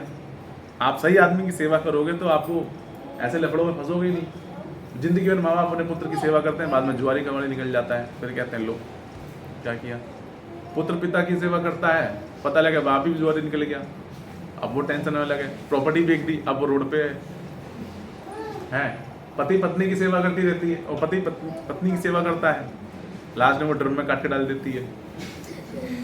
ऐसे उल्टा पति है कि वो भी, उसका कहीं और ही अफेयर चल रहा है, पत्नी भी सुबह शाम तक रोटी चला रही है, उसका अफेयर अलग ही चल रहा है, वो अलग ही परेशान है। अब उसका वो कह रही ना मैं यहाँ गिरेगी ना मैं वहाँ गिरेगी, तो पीछे फंस गई, जिंदगी ट्रैक में चल रही है वो। तो कहने का मतलब आप सेवा कर रहे हो मगर सुखी नहीं हो। दोस्त की कर रहा है, मगर एक दिन पता लगा कि दोस्त नहीं, दोस्त को धोखा दे दिया है, यूथ बैठा हुआ पीछे, पता लग रहा है उसको, बाद में पता लग रहा है ये मेरी गर्लफ्रेंड थी, उसको पीछे से कोई लाइन मार रहा है। हाँ, ऐसा होता नहीं होता है? वो फिर बाद में धोखा, दोस्ती टूट जाती है उसकी। यहाँ के लाइव एग्जाम्पल हैं, क्योंकि मुझे कुछ के पता है इसलिए मैं बता पा रहा हूँ, आप रिलेट कर पाओ। तो ये पोजीशन है, ये एक्चुअल पोजीशन है इंसान की। मैं ये सब बातें मैं ये नहीं बोल, मैं आपको ये पोजीशन सिर्फ रियलाइजेशन के लिए कर रहा हूँ कि आज आप शारीरिक अवस्था में अवेलेबल तो हो गए हो, मुझे चाहिए यही कि आप सारे, मगर अब या आज के बाद आप अपनी मानसिक अवस्था के साथ भी यहाँ प्रेजेंट रहें और उसकी सीरियसनेस को आप समझें। आज एक्चुअल ज्ञान स्टार्ट नहीं कर रहे हैं, आज तो हम सिर्फ ओरिएंटेशन कर रहे हैं कि आपकी एक्चुअल स्थिति आप समझ पाओ कि अच्छा यहाँ पे आना इम्पोर्टेंट क्यों है। ऐसा नहीं हो कि अगली बार मुझे फॉलोअप करना पड़ रहा है, अरे नहीं प्रभु जी आज तो क्लिनिक जाना आज नहीं हो पाएगा, आज बच्चे करने आज नहीं हो पाएगा, आज फलाना, आज रिश्तेदारी में जाना था। नहीं, ये आपको समझना पड़ेगा। रिश्तेदारी आपके लिए जीवन में क्या प्राइमरी और क्या सेकेंडरी है, ये आपको समझना पड़ेगा। अभी हम यही नहीं समझ रहे हैं। जैसे हमने प्राइमरी अपने परिवार को मान लिया है, भगवान को नहीं मान रखा है? क्यों नहीं मान रखा है? अभी बहुत से लोग माता जी लोग नहीं तो बहुत अच्छे से रिलेट कर पाती। अब माता जी लोग घर में विग्रह ले आती हैं, लड्डू गोपाल ले आती हैं, इसके सामने अब उनके घर में तो पैलेसन बन रहा है, तो जैसे तो पैलेसन का बहुत रंग नहीं है, वहाँ माखन मिश्री रख रही है, और अपना जो बच्चा है उसके लिए सारे बन रहे हैं, सुबह से शाम तक 4 तरह के मील बन रहे हैं, उसको सर्व किए जा रहे हैं। वहाँ पे अगर आपने माना है कि भाई प्रेजेंटली अवेलेबल है, तो उसको भी तो भूख लगती होगी, उसको भी तो हवा चाहिए। गर्मी में पंखा लगाओ, सर्दी में कंबल उड़ाओ, हीटर लगाओ। अगर आप मान रहे हो कि वो जीव के रूप में वहाँ बैठे तो लगाओ ना। कहाँ मान रहे हो? क्या मानोगे आप? अरे मिंटू के पापा कल सुबह छोले बनाए कि राजमा बनाए, ये चल रहा है। अरे भगवान से पूछा आपने वो क्या खाना चाहते हैं? जब भोग उनको लगा दे तो पहले उनसे पूछो, आ रहा आपके मन में? वो आपके मन में तो नहीं आ रहा वो। क्यों? क्योंकि हम प्राइमरी सेकेंडरी भूल ही गए हैं। भगवान एक सेकेंडरी पोजीशन में आ चुका है आज के। आप बताओ किसके जीवन में सेकेंडरी पोजीशन में नहीं है भगवान? एक व्यक्ति बताओ जिसकी पोजीशन फर्स्ट हो, प्राइमरी हो। आपके लिए प्राइमरी है भगवान? फैमिली ना, तो हम भूल गए। मगर फैमिली आपको देगी क्या? कुछ भी ना दे, लेकिन निभाना तो पहले परिवार देगा। नहीं तो निभाने को मना नहीं किया, मगर सेंटर में भगवान को रखना है। निभाने को किसी को मना नहीं किया जा रहा है। ऐसा नहीं कह रहे हैं कि कल से आप फैमिली के तेल लेने हैं, आप सिर्फ भगवान भगवान ही देखेंगे, मेरी पूजा दोपहर में होती है, वो कोई प्रॉब्लम नहीं है, सब सारा करके तब मैं वो कोई प्रॉब्लम नहीं। खा सुबह पी के तब बैठती तो सुबह घर से कोई जॉब पे जाते होंगे हाँ, प्रभु जी सब- लोग, हाँ, रोटी लेके जाते होंगे, हाँ, हैं तो रोटी भगवान को वो लगाते हो नहीं तो गलत कर वो भी रहे नहीं लगता मेरे को। हो। तो वही तो कोई दिक्कत है, इसी के मैं लिए तो यहाँ किसी बुलाया वजह है। से लाती नहीं हूँ कि लाऊंगी तो उन्हें फिर खिलाना पड़ेगा। हाँ तो इसी के लिए, यही तो दिक्कत है, यही दिक्कत है, यही हमें समझना है। ये नहीं कि एक दिन में बदल जाएगा कुछ, आपको स्लोली देखो। ये भागवतम में आया है, भागवतम में आया, कल मैं पढ़ रहा था एक जगह पे, तो भागवतम में आया है श्लोक के अंदर कि भक्ति जो है वो धीरे धीरे पनपती है और वो धीरे धीरे जागृत होगी और धीरे धीरे बढ़ेगी। अभी जो ट्रेन का एग्जाम्पल दे रहे हैं वो उसी का एग्जाम्पल हम वहाँ पर भी देंगे। एक दिन में सब कुछ कवर नहीं कर सकते, तो उसी का एग्जाम्पल हम बाद में आपको उसमें भी देंगे कि एक दिन में कुछ नहीं होगा। आप एक दिन में देखो, जो आदमी के पास अफोर्ड ही करने के लिए 50 रुपये हैं, वो 150 रुपये का स्लीपर का टिकट कैसे लेगा? आज आपकी भक्ति का लेवल है ही 2 माला पे, तो आप 4 माला वाला अनुभव कैसे कर लोगे?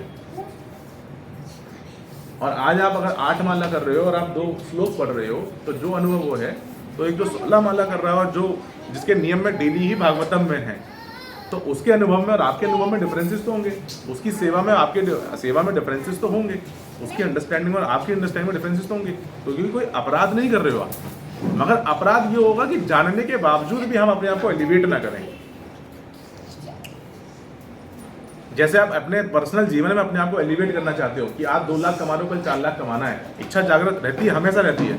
सुबह शाम यही सोचते रहते हो कि 2 का 4 कैसे होगा। किसके जीवन में नहीं है ये? 2 का 4 तो हर कोई बनाना चाहता है ना, ऐसा तो है नहीं कि नहीं आज 2 कमा रहा है, कल 1.5 लाख कमाएंगे।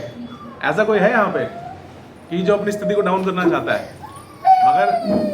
मगर आध्यात्मिक जीवन में क्या चल रहा है? क्यों प्रभु जी, आध्यात्मिक जीवन में क्या चल रहा है? आज 2 कर लिया आपने यहाँ मंदिर आके, आज 2 लाख रुपए कमा लिया आपने यहाँ आके बैठ के, 1 घंटा आप यहाँ बैठे हो, आज आप 2 लाख रुपए कमा लिए। ये 2 लाख रुपए आप सबको दिए जाएंगे हमारी तरफ से। आपके गौलोक का बैंक डिटेल हमारे साथ शेयर कर दीजिएगा, गौलोक वाला, यहाँ का नहीं, गौलोक में ना जहाँ पे जाना है भगवान के पास, वहाँ का बैंक की अकाउंट डिटेल आप हमारे साथ शेयर करोगे, 2 लाख रुपये हम आपको भेज देंगे, ट्रांसफर कर देंगे। मगर आप अगली बार नहीं आओगे तो नहीं मिलेंगे। स्पिरिचुअल पोजीशन उल्टी चलती है। जगत ऐसा बताया जाता है, आध्यात्मिक जगत की परछाई भौतिक जगत है, ठीक है ना। तो मगर हो क्या रहा है कि जब हम भौतिक जगत में आ जाते हैं, सब आध्यात्मिक जगत का मामला उल्टा हो जाता है। यहाँ 2 कर रहे हैं, वहाँ 1 होता है। आज आप आ गए हो, अगले संडे को पता लगे 5 बहाने निकल जाएंगे, अरे पिछली बार मजा नहीं आया, क्या मजा ही नहीं आ रहा है, कुछ है ही नहीं, क्या कर लेंगे हम जान के। और यहाँ आधे तो ऐसे बैठे हैं, पहले से जानते हैं हमको इस बारे में। मैं भी हूँ उनमें से, ऐसा नहीं है कि मैं कोई बहुत अच्छा, मतलब देखो मेरा कोई अपना ज्ञान नहीं है, मेरा कोई ज्ञान नहीं है। देखो आपके सामने मेरे को करने के लिए 5 पुस्तक खोलनी पड़ रही है, तो मेरा अपना ज्ञान तो नहीं है। आचार्य जिन्होंने हमें ज्ञान लिख के दिया है, हम इस ज्ञान को बस आपको पास ऑन कर रहे हैं। मगर क्यों? हमें रूल एंड रेगुलेशन बताए गए हैं। हम गुरु शिष्य परंपरा में ज्ञान कहाँ से लेना है, ये बात अभी यहाँ पे आएगी गीता में, कि ज्ञान किससे लेना है, ये भी एक बात है। एक प्रॉपर अधिकारी से आपको क्या लेना? प्रॉपर अधिकारी मतलब जो उस नॉलेज का एक्सपर्ट हो, या उस नॉलेज को जानता हो, या उस नॉलेज को फॉलो करता हो। अब आप गीता का ज्ञान रोड पे ऑटो वाले से तो लोगे नहीं, वो मुंह में रजनीगंधा और आपको मुंह से गीता का ज्ञान भी देगा साथ में, कैसे ले पाओगे आप? ओके, खुद तो गुटखा खा रहा है और हमें गीता को हाथ मिलते हैं ना आपको, अरे प्रभु जी क्या रखा है जीवन में, बस 20 रुपये कमाने हैं और शाम को रोटी खानी है, ले लो ज्ञान। ले पा रहे हो आप? गीता तो वो भी सेम ही ज्ञान है, हम कोई अलग ज्ञान दे रहे हैं क्या? मगर आप उससे नहीं ले पाओगे, ना लोगे। क्यों? उसका आचरण वैसा नहीं है। He is not authoritative person, he is not authorised person for that, क्योंकि वो एक क्षणिक वर्ग की एक छोटी सी बात है, अमल वो खुद भी नहीं कर पा रहा उस बात पे। तो ऐसे व्यक्ति से आप कैसे ज्ञान लोगे? और जब वो खुद ही नहीं रहा तो देने वाला भी क्या ही उस पर अमल करवा पाएगा? तो हमारे भी पोजीशन है, हम भी क्या है, हम भी उस पोजीशन, हम उत्तम अधिकारी तो है नहीं, ना ही हम मध्यम अधिकारी हैं। 3 श्रेणी में यहाँ पे बांटा गया। एक्चुअली 4 श्रेणी होती हैं: कनिष्ठ अधिकारी, मध्यम अधिकारी, उत्तम अधिकारी और शुद्ध भक्त। आध्यात्मिक जगत में 4 कैटेगरी के अंदर भक्तों को डिफरेंशिएट किया गया है। ये 4 कैटेगरी चलती है। कनिष्ठ अधिकारी आप सब भी हो सकते हैं, मैं भी हूँ। क्यों? क्योंकि एटलीस्ट हमने धर्म को जाना है, हम ये जान चुके हैं कि भगवान के साथ हमारा संबंध क्या है और हमें भगवान को सुखी करने के लिए हमें क्या करना है, हमें उनको सेवा कैसे देनी है। हाँ, ये हो सकता है कि हम सेवा 100% वाले लेवल पर ना दे पा रहे हो, हम सिर्फ 50% वाले लेवल पे दे पा रहे हो। ये हो सकता है कि हम 100% वाली भक्ति ना कर पा रहे हो, हम सिर्फ 60% वाली भक्ति कर रहे हैं, बट हमने स्टार्ट तो किया है ना, हमने कुछ तो अपना कंट्रोल किया है ना कि भाई नहीं ये चीज़ें तो मेरे को नहीं लेनी है, भाई प्याज लहसुन तो मुझे नहीं खाना है, कहीं भी नहीं खाना है, सारे ब्याह में रिश्तेदारी कहीं भी हो मैं नहीं खाऊंगा, बिना भोग लगा हुआ तो मुझे खाना ही नहीं है। ये एक पोजीशन है। इतना इनिशिएट हम कर रहे हैं अपने ऊपर। आपको पहले दिन से कोई बदलने को नहीं कह रहा है। अब जिसके घर में प्याज लहसुन बनता है वो आज तो जाके बंद नहीं कर सकता, तो वहाँ उसकी पोजीशन थोड़ी डिफरेंट है। मगर स्लोली एंड ग्रेजुअली जब वो अपनी स्थिति को समझेगा और जब उसको पता लगेगा। अब आप एक बात बताइए कि अगर आपको यहाँ से 4 दिन की यात्रा करनी है तो आप 8 दिन के तो कपड़े पैक नहीं करते हो, मगर आपको अगर 8 दिन की यात्रा करनी है तो आप 2 जोड़ी में तो जाओगे नहीं। अपनी व्यवस्था वैसे बनाते हो नहीं बनाते हो? आप खुद बताइए, अपनी व्यवस्था आप वैसे बनाते हो कि नहीं बनाते हो? सब बनाते हैं ना भाई। अगर आप 8 दिन की जर्नी पे जाओगे तो 8 दिन के हिसाब से कपड़े तो रखोगे भाई, कम से कम 4 तो रखोगे कि मैं धोके पहन लूंगा। मगर आप मुझे बताओ कि 8 दिन की जर्नी के लिए आप सिर्फ 1 जोड़ी कपड़े में या 2 जोड़ी कपड़े में जा सकते हो? नहीं जा सकते हो। उसकी व्यवस्था तो आप बनाओगे। तो जब आपको ये ज्ञान हो जाएगा कि भगवान के साथ मेरा संबंध क्या है और अब इस आध्यात्मिक मार्ग पे मुझे चलना है और मेरी उस पोजीशन को मुझे ग्रैब करना है, उस पोजीशन को मेरे को पाना है, तो उस पोजीशन के लिए वो एक लंबी यात्रा है। एक दिन की यात्रा नहीं है ना। आज एक दिन क्लास में आए, मगर ये आपको तो ये क्लास साल भर चलने वाली है। अब इस साल भर को चलाने के लिए आपको अपना रूटीन वैसा बनाना पड़ेगा। संडे है, एक दिन की छुट्टी है, सबके अपने अपने रूटीन है। किसी को मायके आना है, किसी को ससुराल जाना है, किसी को ऑफिस के काम है, किसी को बाहर के काम है, कोई एक्स्ट्रा जॉब करता है, कोई एक्स्ट्रा इनकम करता है, हर तरीके की अपनी अपनी। मगर फिर आपको जब ये पता कर लिया, डिसाइड कर लिया कि मेरी पहली चीज़ एक्चुअल पोजीशन क्या है, ये इंपॉर्टेंट बात है कि पहली ये बहुत ध्यान सुनेगा कि मेरी एक्चुअल पोजीशन क्या है, मेरा भगवान के साथ संबंध क्या होना चाहिए। होना चाहिए तो कंफर्म है, बट मेरा संबंध क्या होना चाहिए, उसे स्थापित करने के लिए मुझे क्या करना है और क्या करने के लिए मेरे पास क्या क्या होना चाहिए, उसकी व्यवस्था मुझे कैसे करनी है। तो व्यवस्था का मतलब मेरा यहाँ पर ऐसे है कि अगर आपको अब घर में अगर मान लीजिए आप 2 माला करने स्टार्ट कर रहे हैं या 4 माला, जिसकी भी जितनी माला हो रही है, और उसको जैसे जैसे भी आप बढ़ा रहे हैं, तो उसके लिए मुझे कितना समय कब कैसे निकालना है। कंसिस्टेंसी ही जो है वो आपको उस स्तर पर पहुंचा सकती है। लगातार प्रयास, वो कहते हैं प्रैक्टिस मेन परफेक्ट वुमन और मैन बोथ। आप जब तक प्रयास नहीं करते रहेंगे तो आप डेवलपमेंट नहीं ला सकते अपने अंदर हर चीज़ में। जॉब भी कर रहे हैं, जब तक स्किल अपग्रेड नहीं करेंगे तब तक आप सैलरी कैसे बढ़वा पाएंगे। एक ही कार्य करते हुए तो आप 2 से 5 लाख पे नहीं जाएंगे। उसके लिए कुछ तो आपको जीवन में ऐड करना पड़ेगा। तो भक्ति मार्ग में आपको क्यों लगता है कि सिर्फ मेरे अंदर भाव है तो भगवान मेरे को भगवान प्राप्त हो जाएंगे। भक्ति में कहते हैं कि हम भगवान सिर्फ भाव के भूखे हैं, हम भी भाव के भूखे हैं, हमारे भी प्रति प्रकट कर दीजिए। बस इतना सा भाव है कि संडे को आइए, 2 घंटे यहाँ बैठिए अपने मन के साथ, शरीर के साथ नहीं, मन के साथ, और जानिए। बाकी काम ये ज्ञान खुद करेगा, हमारा कोई काम नहीं है। हम कुछ नहीं, हम जबरदस्ती नहीं खींच पाएंगे आपको। ये ज्ञान ही ऐसा जो आपको खींच लाएगा। हमें भी तो खींचा है ना। आपने अपने जीवन में बहुत सारी चीज़ें करी होंगी, अवस्थाएं करी होंगी। मैंने ऐसे ऐसे लोग देखे हैं, आप तो उतनी पोजीशन में होंगे भी नहीं, बिल्कुल एकदम पतित पोजीशन, मगर आज इस्कॉन में अच्छी जगहों पर बैठे हैं। अच्छी जगहों का मतलब अच्छे भक्त बने हुए हैं, और 100-100, 150-150 भक्त बना रखे हैं उन्होंने अपने सामने, और वो भक्ति अच्छे से कर पा रहे हैं और हम उनसे भक्ति पा रहे हैं। तो वो पोजीशन आप भी बना सकते हो। सबके जीवन में कहीं ना कहीं ऊपर नीचे, अप एंड डाउन, सबका जीवन अलग है, सबकी पोजीशन भी अलग है। यहाँ सबकी पोजीशन एक नहीं है। किसी की भक्ति का लेवल थोड़ा 60% पे होगा, किसी की भक्ति का लेवल 40 पे होगा, कोई 10 पे होगा, किसी ने स्टार्ट ही नहीं करी होगी। हो सकता है कोई कभी कभी ये भी सोच लेता हो भगवान है भी कि नहीं है, कि जबरदस्ती की बातें चलनी चारों तरफ ही है। ऐसा होता है कि मेरे साथ थोड़ा सा आराम से, तो भगवान है भी कि नहीं है। लोग कभी कभी होता है, कोई दो पैक डाउन वाले होते हैं, वो लगा जाते हैं, दिखता तो है नहीं, है कहाँ। आप किसी का अभी 2 लाख का 20 लाख का टेंडर खत्म हो जाए, कोई भगवान नहीं है, सुबह शाम अगरबत्ती लगाई है। तो भाई साहब को अभी कोई बढ़िया सा किसी सेलिब्रिटी का केस मिल जाए, सुबह शाम भाई अगरबत्ती लगा गए, हनुमान जी की हनुमान चालीसा क्या, बजरंग बाण सब करके आ जाए और केस हार जाओ, अगले दिन ही भगवान पे डाउट कर लोगे। पक्की बात बता रहा हूँ आपको, पक्की बात है ये। मंगलवार का प्रसाद उस दिन तो पक्का नहीं चढ़ेगा, अगर मंगलवार हुआ तो उस दिन घर में आके बैठ जाओगे, आज नहीं चढ़ाऊंगा। एक टेम्परेरी स्थिति तो आपकी आ ही जाएगी। ये सबके साथ है। आज मूड नहीं है ना, मूड नहीं होगा ना उस दिन, मतलब मूड पे डिपेंड कर रहा है कि भगवान के साथ क्या संबंध होना चाहिए मेरा है। आज मूड है तो कर रहे हैं, कल मूड नहीं है तो आज थोड़ा सा मोटिवेट हो गए, है ना। वैसे तो देखो मैं नास्तिक लोगों की और क्या कहते हैं जो बिजनेसमैन जिसको कोल्ड, अभी मैंने जितने सारे नाम लिए, इनकी मैं ज़्यादा बातों को प्रमोट तो नहीं करता हूँ, मगर मैंने शायद आपको एक दिन बात बताई थी, है ना, ऑफिस में। तो अभी मैं कुछ दिन पहले एक इंटरव्यू देख रहा था एलन मस्क का, तो मुझे वो बात बहुत प्रभावित कर गई, पर्सनली मेरे को अपने लिए प्रभावित कर गई। हम हर चीज़ के लिए ढूंढते हैं मोटिवेशन, कितने सारे मोटिवेशनल स्पीकर हैं आजकल यूट्यूब में, और हमें जब मोटिवेशन चाहिए होता है हम देख रहे हैं संदीप माहेश्वरी, विवेक बिंद्रा, अवध ओझा और 2-4 नाम होंगे ना, और भी होंगे, मैंने 3-4 ही सुने, और भी होंगे कि अब हमारे मोटिवेशन तो सिर्फ यही है ना। मगर मुझे उस दिन के बाद वो बात हिट करी दिमाग में, वो फर्स्ट टाइम हिट करी। मतलब ऐसा नहीं कि मेरे को पहले से, हम भी मोटिवेशन ढूंढते थे चीज़ों के लिए कि नहीं भक्तों के बीच में आएंगे तो मोटिवेशन मिलेगा, तो 4 दिन भक्ति बहुत बढ़िया चलती है। मगर उसने बोला, उसने कुछ पूछा कि भाई फलानी चीज़ के लिए आपको कैसे मोटिवेट करती है, ये आपको कैसे मतलब इतना प्रोत्साहन देती है कि आप ये कैसे कर पाएंगे। कहते प्रोत्साहन का मतलब क्या होता है, मोटिवेशन क्या चीज़ है। अरे मुझे अगर ये पता है कि मुझे करना है तो मुझे करना है, इसमें मोटिवेशन क्या चाहिए। एक्स फैक्टर है, मुझे मंदिर जाना है तो जाना है, मुझे 10 बजे जाना है तो जाना है। अब उसके लिए मैं मोटिवेशन लाऊं कि अरे वहाँ बहुत सारे भक्त आएंगे, कान्हा जी एकदम दर्शन करने के लिए खड़े होंगे एक टांग के ऊपर, है ऊपर से प्रसाद मिलेगा बहुत बढ़िया वाला, नहीं मिलेगा तो नहीं आओगे क्या। पहली बात तो स्कॉल में ऐसा होता नहीं कि ना मिले, बट कभी कभी हो भी सकता है जो प्रसाद लाने वाले भक्त वो आए ही नहीं।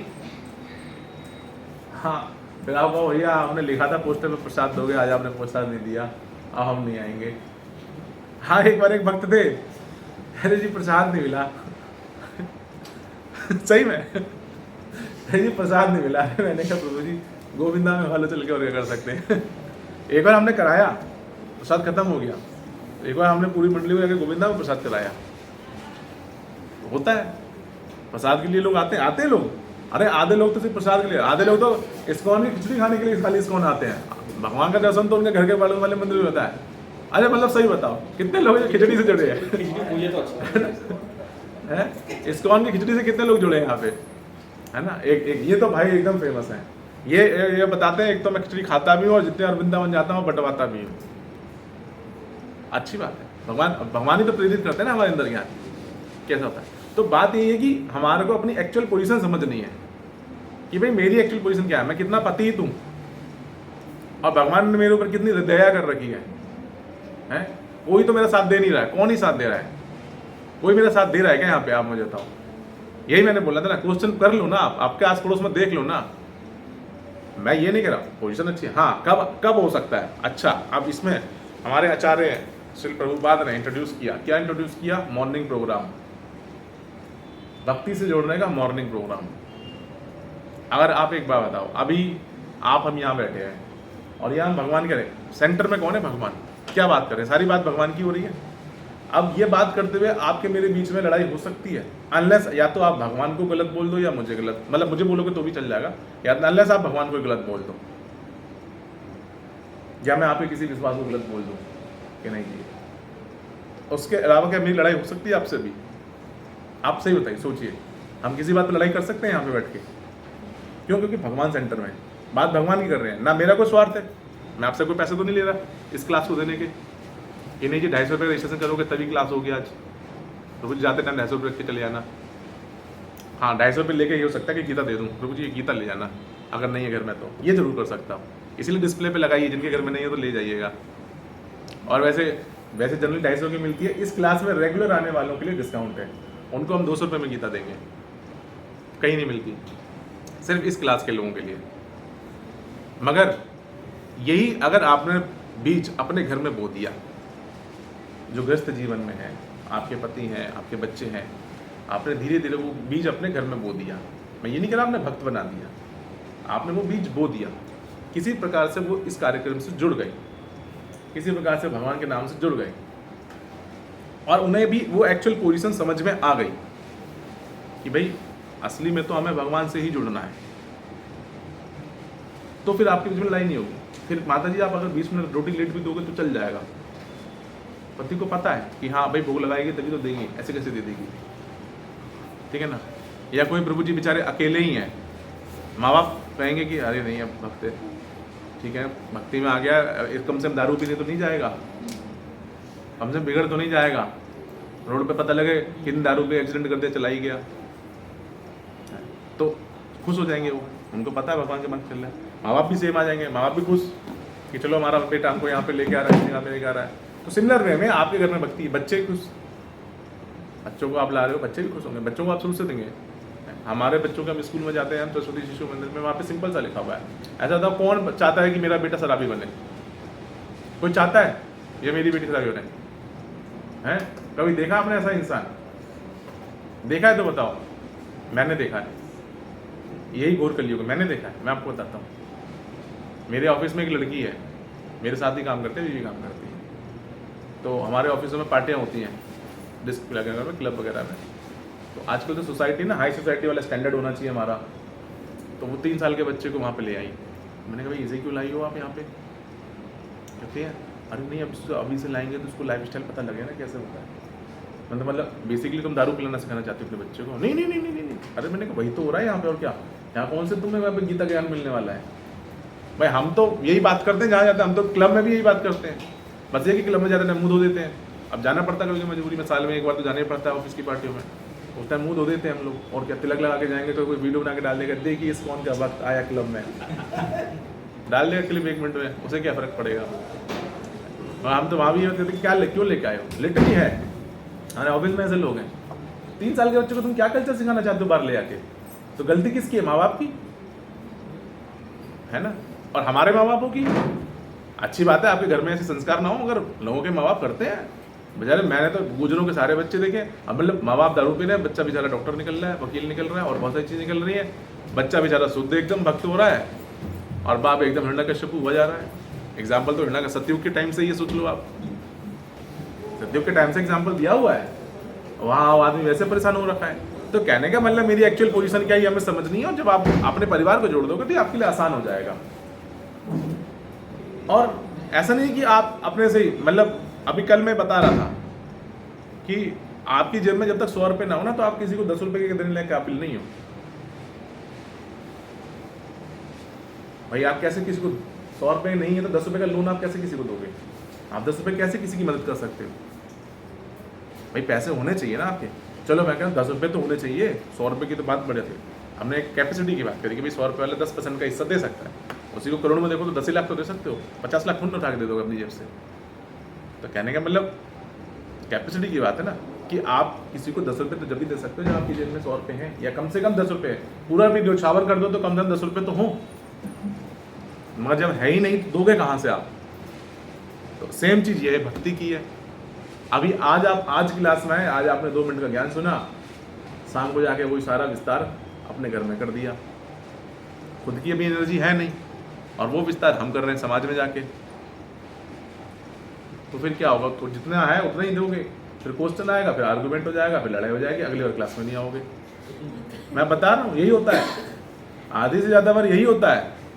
आदमी जो थोड़ा बहुत सीख लेता है वो घर में आके अप्लाई करने की कोशिश करता है, और मामला वही फेल हो जाता है। अगली बार प्रभु जी आज नहीं आ पाएंगे, वो हमारे वो जो है ना वो आने नहीं दे रहे हैं। और कोई प्रभु जी भी परेशान है, माता जी लोगी क्या भक्ति में लग गए हो, बच्चे नहीं पालने क्या तुम्हें, पैसा नहीं कमाना है क्या, तुमको यही मिला है कि आपको और कुछ नहीं करना है, हैं? इतना टाइम कुछ और कर लो तो 4 पैसे कम जाएंगे। माता जी लोगों की पोजीशन यही है। बच्चों की तो बात ही क्या करें, जो माँ को करता देखेंगे वही तो करेंगे। अब आप बच्चे को जो सिखाओगे वही तो वो कर लेगा। आप बच्चे को इस माहौल में डालो ना। अब ये छोटे बच्चे ही क्या मतलब सुन थोड़ा ना पा रहे, समझ थोड़ा ना पा रहे इस बात को। जो कैच कर पाएंगे वो कैच कर पाएंगे, सारी बात थोड़ा ना कैच कर पाएंगे। मगर आप इस माहौल में ला के डाल रहे हो ना, बच्चे को किंडर जॉय में डालते तो बच्चा किंडर जॉय समझ जाता है। बच्चे को खेत में डालते तो उसको खेत का ज्ञान हो जाता है। भाई जो बच्चा गांव का उसको खेती करने में पता है। हमारे बच्चे को पूछो 8 साल के बच्चे को नहीं पता होगा कौन सा बीज क्या है। या बच्चे के साथ आपने गार्डनिंग करोगे, हमारे बच्चे हम गार्डनिंग करते उसको पता है काय का फूल है काय का नहीं है। जिस बच्चे ने फूल ही नहीं देखा वो फूल ही है, उसे क्या पता है। और बस देखो ये होता है, बच्चा कुछ चल लिया हम अपना बखान करते हैं पहले कि हमारी बेटी जो जानते हैं, थोड़ा सा विज्ञान आता है तुरंत शुरू हो जाता है। यही प्रॉब्लम है समाज में।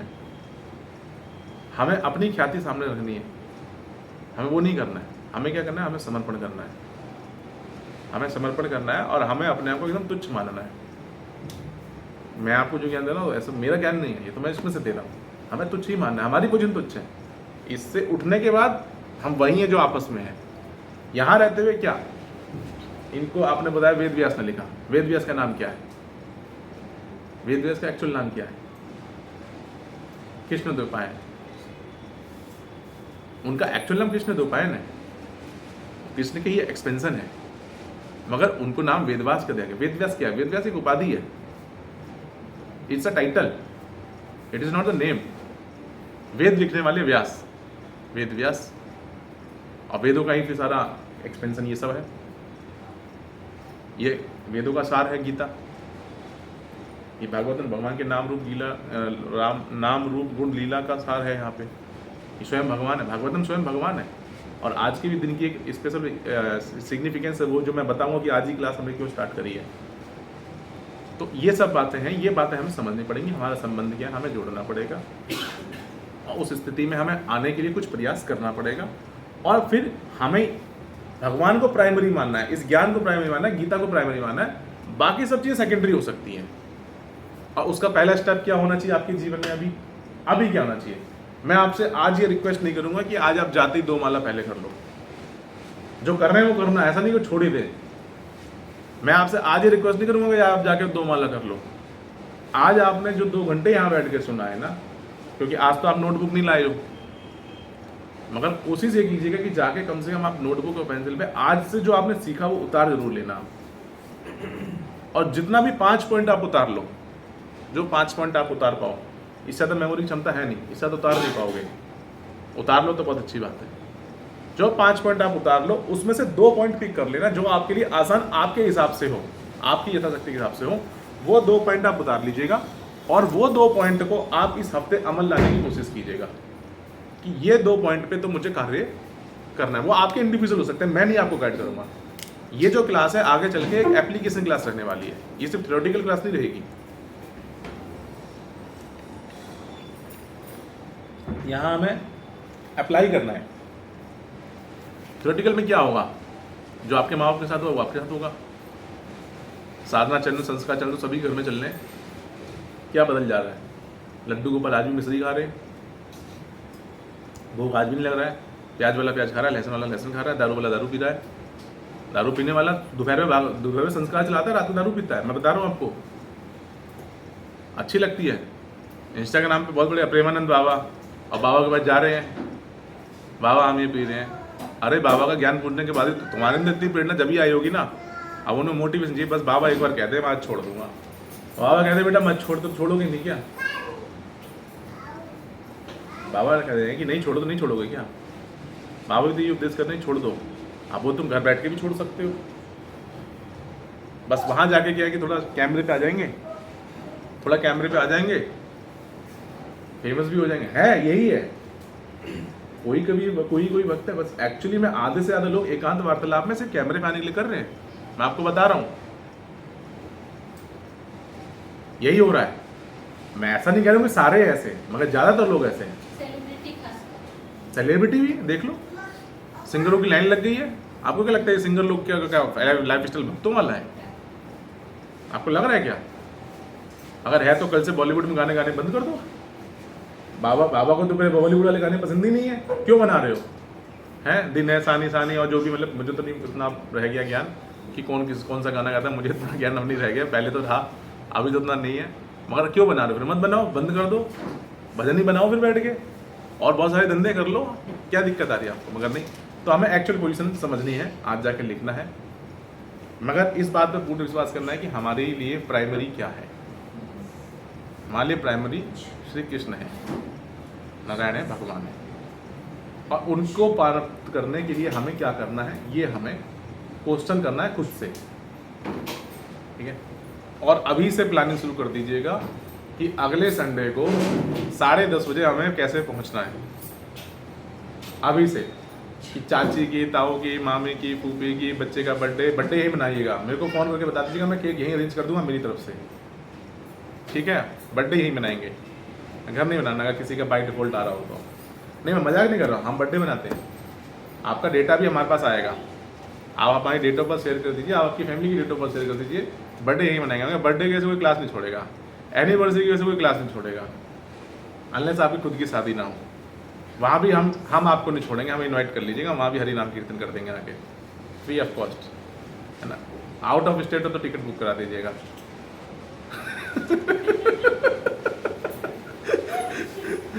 अरे अब थोड़ा भी तो एफर्ट भी तो करना है, इतने सारे भक्तों को कैसे अकेले लेके आएंगे। अपनी फैमिली को ला सकते हैं, आप सबके लिए तो टिकट बुक करानी पड़ेगी। मतलब कहने का मतलब मेरा ये है, मजाक की बात है, कहने का मतलब ये है कि हमें ये रास्ता बनाना। पहला रास्ता सिर्फ क्या है, पहला रास्ता ये है कि आप सिर्फ इस क्लास में आइए, पहला रास्ता यही है।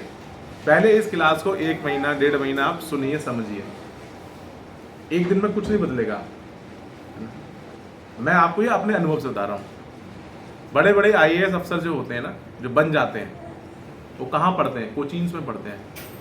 IAS कोचिंग ना, बड़े बड़े आपने सुनोगे, अवध ओझा जी, खान सर, एक हमारे दिव्य विकास कीर्ति जी हैं, ऐसे बड़े बड़े नाम हैं ये, है ना। हालांकि दिव्य विकास कीर्ति जी इस कैटेगरी से बाहर हैं क्योंकि वो IAS ऑलरेडी बन चुके हैं, उन्होंने अपनी जॉब जानबूझ के छोड़ी है। परंतु मैं आपको ये बताना चाह रहा हूँ कि ज़्यादातर जितने भी आप IAS और PCS के और जितने भी सरकारी नौकरी वाले आप कोचिंग देखोगे, ज़्यादातर उनमें से उन लोगों ने उस एग्ज़ाम की तैयारी करी है, मगर वो कभी उसमें पास नहीं हुए। अगर पास हुए होते तो 80% लोग सरकारी नौकरी में चले गए होते। अब जिंदगी के 5-10 साल तो उन्होंने वही पढ़ाई करी, अब जॉब करने जाए कहाँ? तो जो पढ़ा है वो पढ़ाएंगे, जो हरे कृष्ण जो पढ़ा है वो पढ़ाएंगे, यही चल रहा है। मगर they are the best teacher. Why? कोई दे सकता है क्वेश्चन का आंसर मुझे? Why only a failed student a best teacher? ये आंसर आपसे मैं, कोई है जो मुझे बता सके? उनके पास एक्सपीरियंस, आपको पता है इसलिए आप फैसला करो। अनुभव है उनके, अनुभव है किस चीज़ के? जो उन्होंने टाइम पढ़ा। हाँ, किसने बोली ये बात? हाँ, और क्या नहीं हाँ। करना पता है। उन्हें ये पता है कि हमें क्या नहीं करना है, उन्हें पता है कि मैं क्यों फेल हुआ। So I am that failed student for you. However, somehow I got some success, but I know कि फेल कैसे होता है इंसान, है ना। ये क्लास लेने का मौका मुझे आज से 1 साल पहले भी मिला था और मैं ले सकता था, मगर हर चीज़ की एक जर्नी होती है। मैंने कहा ना, मेरे पास 100 रुपये नहीं तो आपको 10 रुपये नहीं दे सकता। बात ये है, मैं आपको 1 साल पहले भी क्लास स्टार्ट कर सकता था। ये सारे आधे डिवोटी 1 साल से ज़्यादा से मुझे जानते हैं और मेरे पास ऑप्शन से, मगर हम नहीं करते थे। रीज़न भी क्योंकि पहले मेरी कैपेबिलिटी तो वो नहीं थी ना कि मैं आपको वो चीज़ बता सकूं। आज भी स्ट्रगल कर रहे हैं, ऐसा नहीं कि आज स्ट्रगल नहीं कर रहे, आज हम पास हो गए, बट हाँ, सम रियलाइजेशंस आर देयर।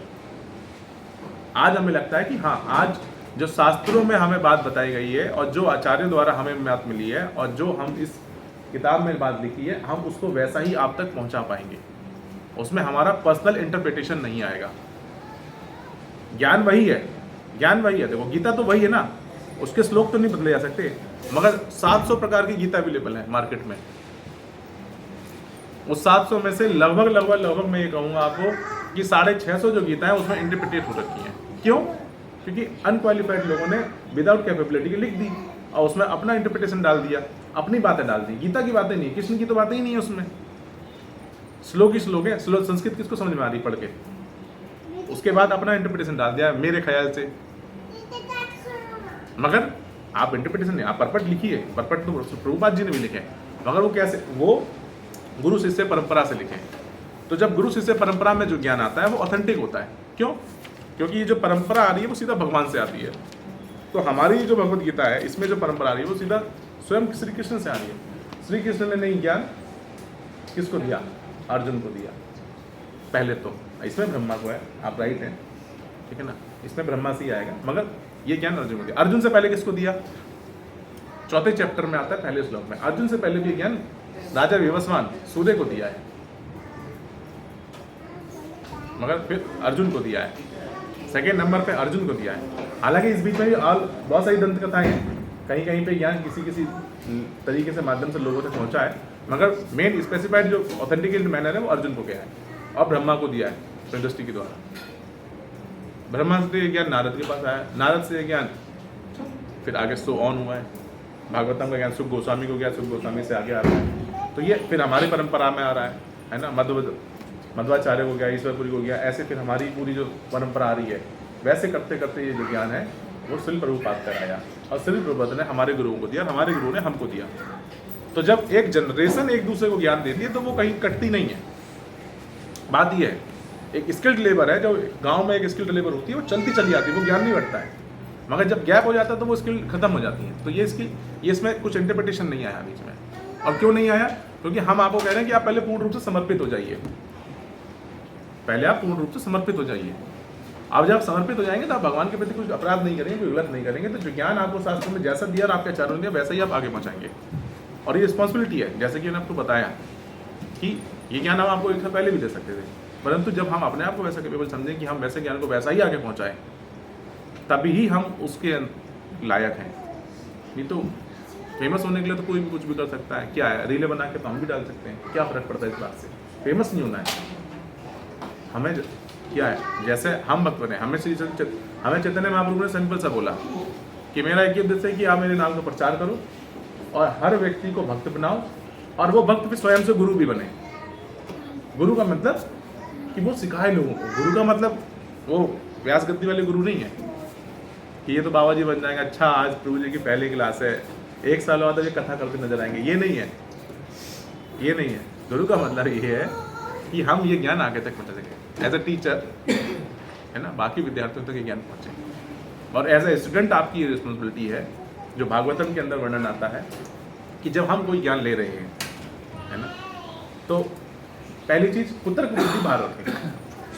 आप कुतर्क बुद्धि, तर्क कर सकते हैं, तर्क में प्रॉब्लम नहीं है, एक हेल्दी डिबेट हो सकता है किसी भी बात के ऊपर, मगर कुतर्क बुद्धि कि नहीं ये गलती होगा, या आप अपने अंदर एक XYZ बना के बैठे हैं और आप ABC को ABC की जैसा लेना ही नहीं चाहते हैं, आप उस पर डिस्कस भी नहीं करना चाहते हैं, तो वो नहीं होना चाहिए, ठीक है ना। दूसरी बात, जो व्यक्ति हमें जो ज्ञान दे रहा है, हमेशा व्यास का सम्मान होता है, क्योंकि एक बात ही है ना, तो हमें उनके ऊपर पूर्ण विश्वास करना है।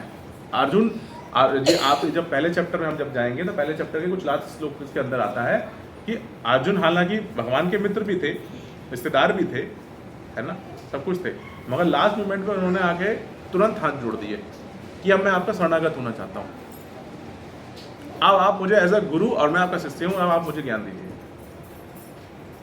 तो उसने अपनी तर्क संगति जो होती है वो खत्म हो गई उसमें। अब वो भगवान के वर्ड पे विश्वास कर रहा है। तो आपको गीता पे फिर विश्वास करना है, मैं अपनी बात नहीं कर रहा यहाँ पे, मगर आपको गीता पे, भगवान के शब्दों पर विश्वास करना है।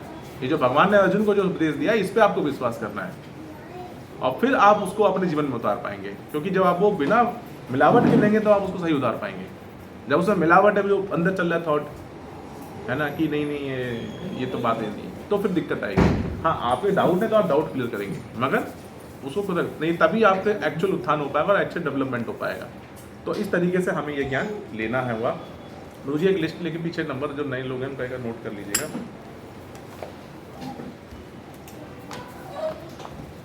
नोट पैड देता हूँ मैं आपको,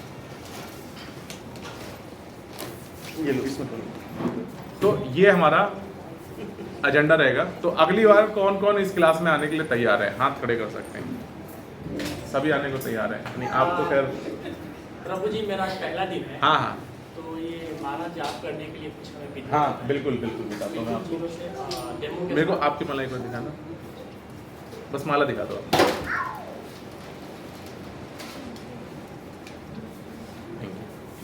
ठीक है, तो मोस्टली तो यहाँ पे वैसे सभी के पास जप माला है। तो ये मगर जो लोग नहीं कर रहे हैं या लेके रखी है मगर नहीं कर पा रहे हैं, होता है कभी कभी हम सही विधि नहीं फॉलो कर रहे हैं, तो ये जप माला है, आपके पास है? अच्छा, तो ये जप माला जरूर ले लीजिएगा, नीचे से भी मिल जाती है ना। आप शायद 20 रुपये की मिलती है यहाँ पे, और एक झोली रहती है। झोली आप मत लीजिएगा, झोली मैं आपको दे दूंगा, मेरे पास है। अगली क्लास में आप आइएगा, और अगर वैसे तो जप माला ले ही लीजिएगा, आज ही ले लीजिएगा। हाँ, तो अभी आप जब कर लीजिए, अगली बार हम आपको जप माला भी दे देंगे, यहीं से दे देंगे, कोई दिक्कत नहीं है, ठीक है ना। तो हरे कृष्ण। तो ये जो जपमाला है इसमें 108 मन के होते हैं, और इसके ऊपर एक ये 109वां मन का होता है, जिसको हम लोग सुमेरु कहते हैं, ठीक है। और ये 108 मन के हैं, ठीक है। ये जो हमारी फर्स्ट फिंगर है, इस फर्स्ट फिंगर को हमें इस माला से टच नहीं करना होता है। ये 3 फिंगर के ऊपर हम इसको रख सकते हैं, ठीक है। और फिर यहाँ पे हम जो फर्स्ट जो मंत्र है, राजेश प्रभु ये पैम्पलेट सबको दे दीजिए, इसके अंदर ये मंत्र दिए हुए हैं, ये ले जाइए और ये सबको दे दीजिए, जिनको नहीं पता उनको दे दीजिए। तो इसके अंदर ये मंत्र हमने दिए हुए हैं।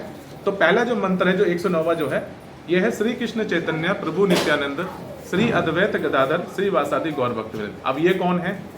अभी हमने आपको बार बार बताया कि चैतन्य महाप्रभु जो आज से 550 वर्ष पहले इस धरती पर उनका आगमन हुआ, जो कि राधा और कृष्ण के ही युगल अवतार हैं, जो कलयुग में आते हैं पतितों का पावन करने। उन्होंने ही हरे कृष्ण मूवमेंट चालू किया और उन्हीं की इस गुरु शिष्य परंपरा के अंदर इस्कॉन इस्टेब्लिश हुआ श्रील प्रभुपाद द्वारा, जो कि हमारे फाउंडर आचार्य हैं, ठीक है। और उन्हीं के ज्ञान का ये जो गीता है, ये सब जो है उन्होंने ही हमारे को समझ की है।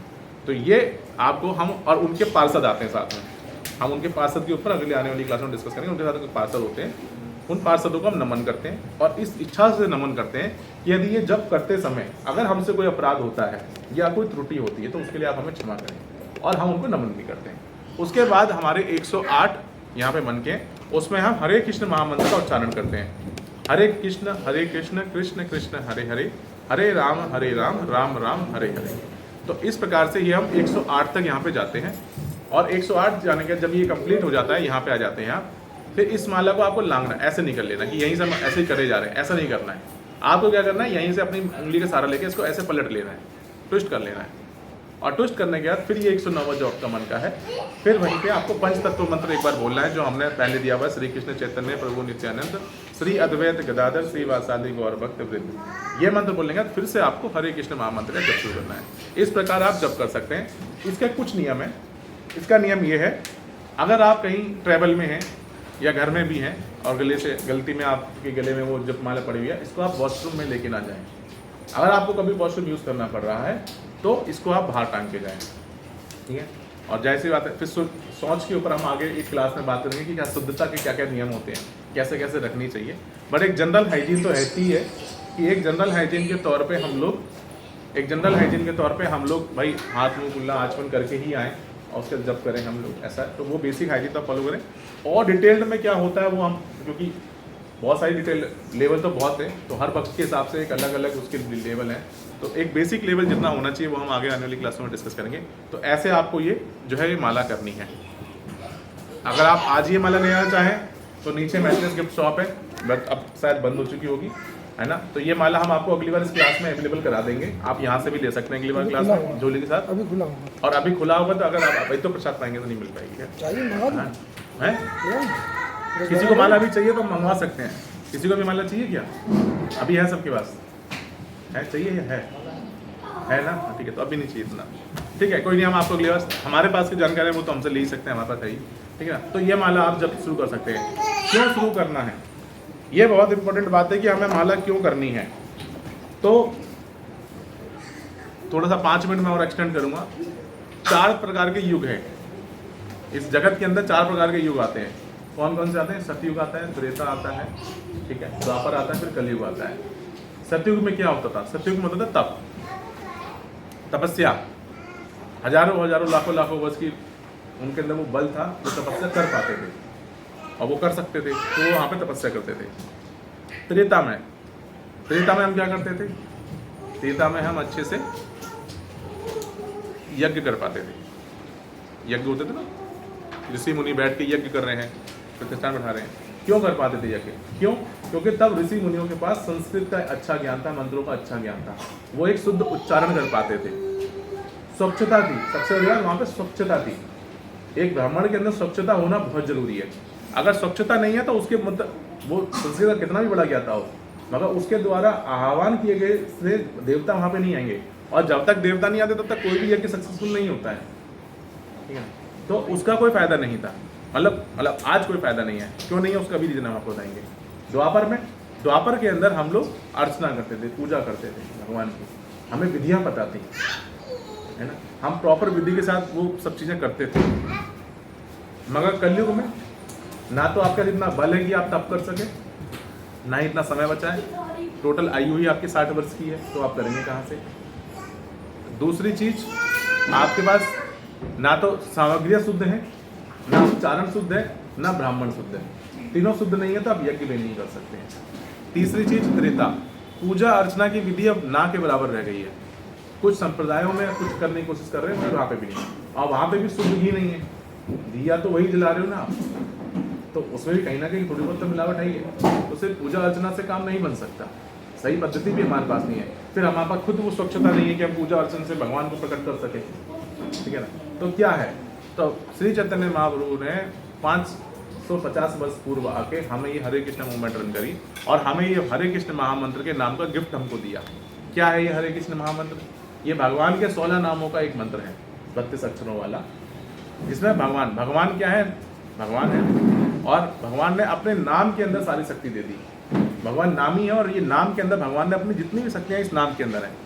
तो हम इनको श्री नाम प्रभु भी कहते हैं, इस महामंत्र को हम श्री नाम प्रभु भी कहते हैं, क्योंकि इसके अंदर सर्व शक्तियाँ हैं। अगर जब इसका आप जप करेंगे और आप उसको सामने फोकस करेंगे, कि आप उसको अगर कोशिश करेंगे आप लिख के उसको अपने आगे लगा लें, उसको देखते हुए आप उसको करेंगे, तो आपका अनुभव और आपकी प्रैक्टिस और अच्छी आप कर पाएंगे। तो जब आप जब करते हैं तो इससे क्या होता है, इससे आपकी अंतरात्मा में जो चित्त में जो मल है वो शुद्ध होता है। जो चित्त में जो मल है वो शुद्ध होता है, ठीक है ना। आपके जो विकार हैं वो दूर होते हैं नाम से, ठीक है। और फिर आप धीरे धीरे आप भक्ति में प्रोग्रेस कर पाते हैं। एक यही चीज़ है जो शुद्ध है, कोई संस्कृत ऐड नहीं करी है। नॉर्मल सिंधी देवनागरी के अंदर सिंपल वर्ड में हरे कृष्ण कृष्ण कृष्ण हरे हरे, हरे राम राम राम हरे हरे, तो नॉर्मल सिंपल लैंग्वेज के अंदर ये बताया गया। इसका उच्चारण कोई भी कर सकता है, एक छोटा 3 साल का बच्चा भी कर सकता है, एक बुजुर्ग 45 साल का भी कर सकता है, स्मरण कोई भी कर सकता है। तो बिल्कुल सरल उपाय है। और कलयुग में, क्योंकि कलयुग में जो कली भी आया वो सारी चीज़ें हुई, तो बताया गया कि भाई हमारा उद्धार कैसे होगा, हमारा उद्धार कैसे होगा। तो उन्होंने बताया कि भाई ये सब तो है नहीं, अब उद्धार कैसे होगा। कह रहे मैंने अपनी सारी शक्ति इस नाम को दी है, और एक नाम, कलयुग में भगवत प्राप्ति करना सबसे ज़्यादा आसान है। प्रभुपाद से किसी ने क्वेश्चन पूछा वैष्णव कंट्री में कि भगवान की प्राप्ति कितने समय में होगी।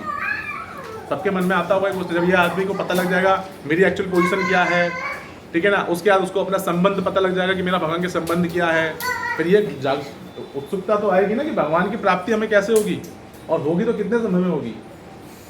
तो प्रभुपाद जी ने कहा only 1 second, only 1 second is enough to get the God. मगर उस 1 सेकेंड के लिए, जैसे हुसैन बोल्ट है, स्प्रिंट करता ना, वो 100 मीटर के स्प्रिंट के लिए साल भर तैयारी करता है, अपने शरीर को उस प्रकार से तैयार करता है कि वो 100 मीटर की रेस को उस पर्टिकुलर टाइम के अंदर अचीव कर सके। तो एक बार का बोला हुआ कृष्ण मात्र कृष्ण, मैं अभी 16 नाम की तो बात ही नहीं कर रहा हूँ, हरे कृष्ण बोल, मात्र कृष्ण बोलने से ही, मगर वो आपका जो कृष्ण है वो आपकी शरणागति पूरी होनी चाहिए भगवान के प्रति। शरणागति का मतलब ये नहीं कि हाँ भगवान आज से हम तुम्हारे, वो तो सारे करते नीचे आके, अभी 150 लोग कर रहे होंगे नीचे खड़े होके, ये तो सभी बोलते हैं भगवान आज से हम तुम्हारे।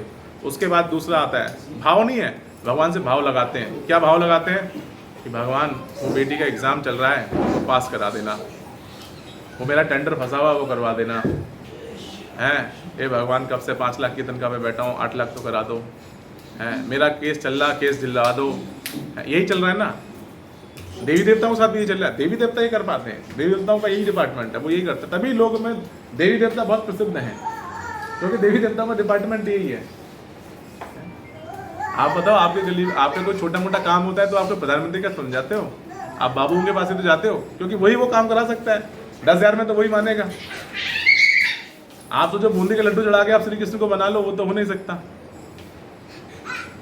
सिंपल सा बनता है वो क्या कहते हैं, बूंदी में तो भगवान हनुमान ही मानेंगे।